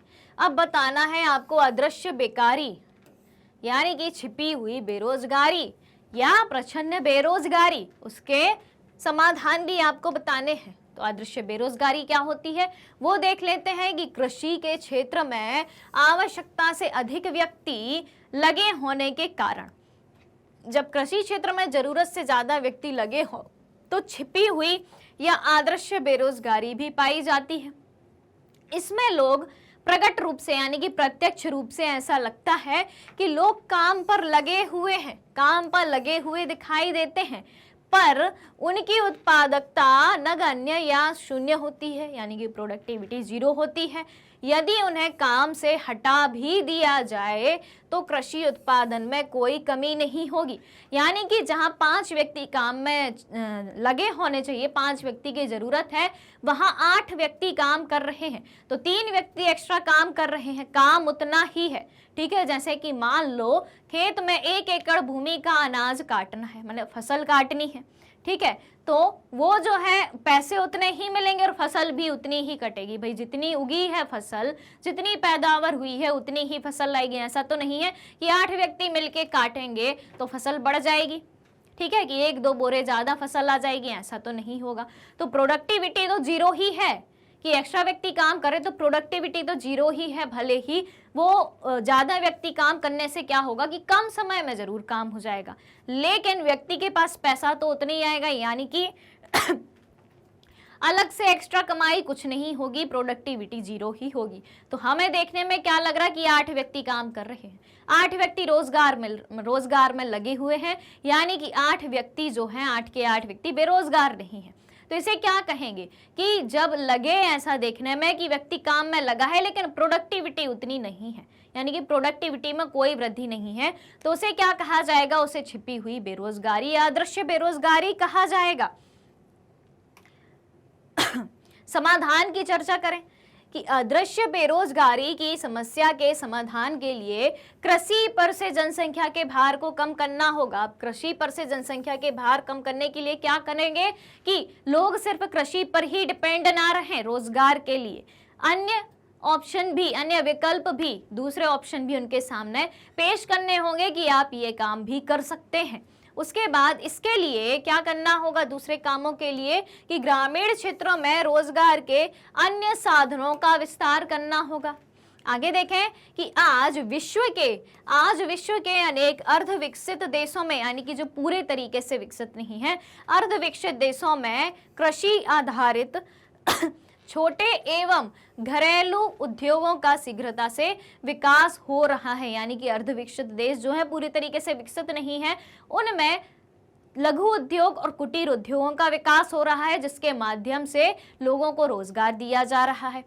ये उद्योग श्रम प्रधान होते हैं, यानी कि इनमें मेहनत लगती है, श्रम प्रधान होते हैं तथा इनमें ग्रामीण जनशक्ति का विस्तार पूर्वक प्रयोग किया जा सकता है। तो ये कौन सी बातें हो गई? ये प्रच्छन्न बेरोजगारी या अदृश्य बेरोजगारी को कम करने की कुछ बातें हो गई। क्लियर हुई ये बातें? अब बढ़ते हैं अगले क्वेश्चन की तरफ। 15वां क्वेश्चन है कि बिहार में ग्रामीण बेरोजगारी की समस्या के प्रमुख कारण क्या हैं? आप इन्हें कैसे दूर करेंगे? बिहार राज्य में ग्रामीण बेरोजगारी की समस्या के क्या कारण हैं? उस समस्या को आप दूर कैसे कर सकते हैं, वो आपको बताना है। चलिए, तो बिहार में ग्रामीण बेरोजगारी की समस्या जटिल है। इसके निम्नलिखित कारण हैं। पहला कारण है कृषि में पिछड़ापन। कृषि का पिछड़ापन कैसे होता है? तो समुचित जल प्रबंधन तथा शक्ति परिवहन और विपणन के कारण अभाव में कृषि का आधुनिकीकरण एवं व्यवसायीकरण संभव नहीं हो सका। कृषि में पिछड़ापन कैसे आया ग्रामीण क्षेत्रों में? बिहार के ग्रामीण क्षेत्रों में कृषि के लिए सिंचाई चाहिए तो जल प्रबंधन नहीं है, यानी कि सिंचाई की सुविधाओं की कमी है। ठीक है, शक्ति परिवहन और विपणन के अभाव में, यानी कि जितनी ऊर्जा शक्ति की आवश्यकता है वो नहीं है, परिवहन की आवश्यकता है, परिवहन के साधनों की आवश्यकता है वो नहीं है, विपणन यानी कि बाजार की समस्या है। ठीक है, तो इन सब के अभाव में कृषि का आधुनिकीकरण नहीं हो पाया और कृषि का विपणन के अभाव में व्यवसायीकरण भी संभव नहीं हो पाया। उसके बाद देखें कि अतः राज्य अर्थव्यवस्था के सर्वाधिक महत्वपूर्ण क्षेत्र में, यानी कि राज्य अर्थव्यवस्था का सर्वाधिक महत्वपूर्ण क्षेत्र कौन सा है? कृषि है। उस क्षेत्र में रोजगार के अवसरों का विस्तार जो है नहीं हो सका है। तो इस तरीके से कृषि में पिछड़ापन के कारण बेरोजगारी की समस्या देखने को मिलती है। आगे देखें कृषि की प्रधानता। ठीक है, कृषि बिहार की अर्थव्यवस्था का आधार है। गैर कृषि क्षेत्र विशेषकर उद्योग धंधों के अविकसित होने के कारण रोजगार के बहुत कम अवसर उपलब्ध हैं। सिर्फ और सिर्फ कृषि एक आधार है, दूसरे क्षेत्र विकसित नहीं है, जिससे लोग बेरोजगार हैं, रोजगार के अवसर कम उपलब्ध हैं।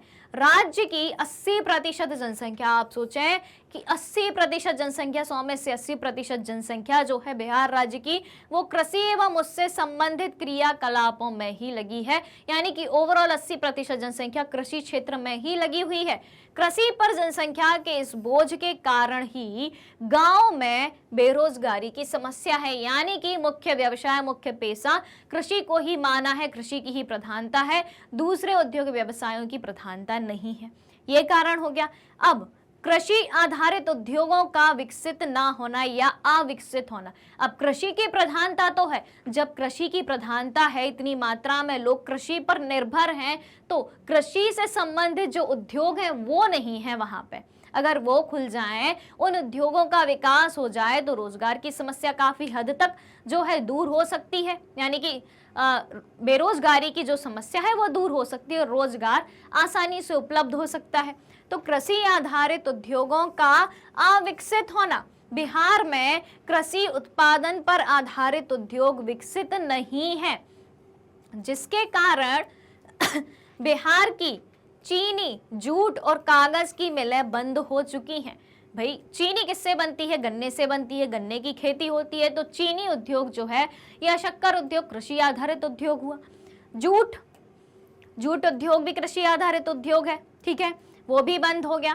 कागज की मिलें वो भी बंद हो गई। कागज किससे बनता है? लकड़ी से बनता है।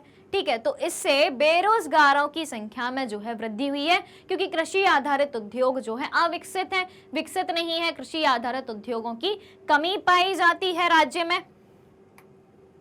दूर करने के उपाय कुछ देख लेते हैं। तो पहला तो है भाई कृषि का विकास किया जाए। जब कृषि आधारित अर्थव्यवस्था है विकास की, ज्यादा लोग कृषि में लगे हुए हैं, तो कृषि का ही विकास करो। कैसे करें कि बिहार की कृषि व्यवस्था बहुत ही उन्नतशील हो सकती है, पर अविकसित होने के कारण यहाँ मौसमी और छिपी हुई बेरोजगारी मिलती है। कैसी बेरोजगारी? छिपी हुई बेरोजगारी मिलती है। अतः कृषि का उचित एवं समुचित विकास जरूरी है। वहीं सिंचाई के साधन और वैज्ञानिक कृषि को प्रोत्साहन दिया जाना चाहिए, यानी कि सिंचाई के लिए समुचित जल प्रबंधन हो, विपणन की व्यवस्था हो, बिजली की व्यवस्था हो, यानी कि ऊर्जा शक्ति का विकास किया जाए। दूसरी बात देखें, दूसरा समाधान देखें तो ग्राम उद्योगों का विकास किया जाए। ग्राम उद्योगों का विकास जैसे कि कुटीर उद्योग, लघु उद्योग खोले जाएं।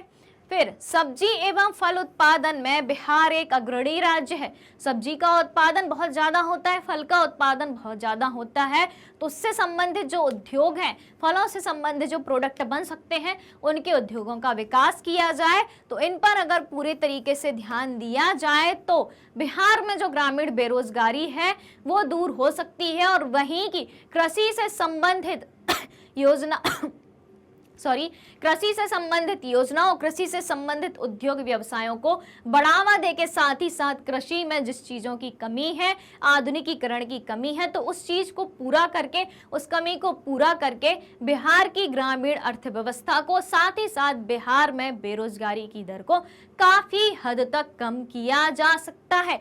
तो इस तरीके से जो है हमने कई सारे क्वेश्चन जो है सॉल्व करे, और इस क्वेश्चन में हमने देखा कि बिहार की कृषि व्यवस्था में जो भी दिक्कतें हैं, क्या क्या दिक्कतें हैं, और साथ ही साथ उनको कैसे दूर किया जा सकता है। यानी कि बिहार के ग्रामीण क्षेत्र में विद्यमान बेरोजगारी की समस्या को देखा, और उसके बाद देखा कि उसको दूर करने के क्या क्या उपाय किए जा सकते हैं। ठीक है, तो अब आपको जो है पूरा चैप्टर बहुत अच्छे से समझ में आ गया होगा, क्योंकि अभी तक हमने क्या क्या देख लिया। अभी तक जो है हमने पूरा चैप्टर पढ़ लिया, पूरे चैप्टर के पूरे सवाल अपन ने हल कर लिए, यानी कि पूरे क्वेश्चन आंसर अपने सॉल्व हो चुके हैं, और कई सारे कंसेप्ट बार बार रिपीट भी हुए हैं।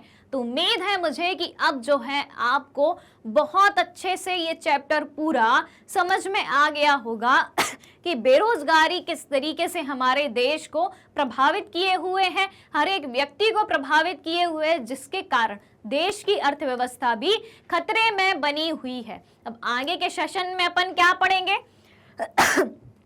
अपन देखेंगे आगे के सेशन में इस चैप्टर के मल्टीपल चॉइस क्वेश्चन, यानी कि बहुविकल्पीय प्रश्नों के बारे में जानेंगे। तो आगे के सेशन से जुड़ने के लिए क्या करना होगा, आप सभी को पता है क्या करना है। हमें करना है क्या? मैग्नेट ब्रेन्स के यूट्यूब चैनल, वेबसाइट और एप्लीकेशन, इनसे जुड़ा रहना है। ठीक है, उसके बाद अगर आपको ई बुक्स या ई नोट्स की ज़रूरत है तो आप क्या करेंगे, यहाँ जो डिस्क्रिप्शन बॉक्स में लिंक दी हुई है वहाँ पे जाके आप क्लिक करके नोट्स और ई बुक्स अवेल कर सकते हैं। साथ ही साथ हम प्रोवाइड कराते हैं आपको हिंदी और इंग्लिश दोनों लैंग्वेजेस में ये सारे टॉप कोर्सेस।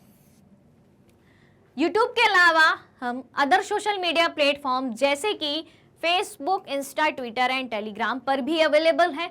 तो आपको क्या करना है, आपको आज के सेशन को ज़्यादा से ज़्यादा लाइक करना है, ज़्यादा से ज़्यादा शेयर करना है अपने बाकी सारे फ्रेंड्स के साथ, बाकी स्टूडेंट्स के साथ, और चैनल से जुड़े रहने के लिए, चैनल की हर एक अपडेट जानने के लिए आपको करना है मैग्नेट ब्रेन्स को subscribe. Thank you so much.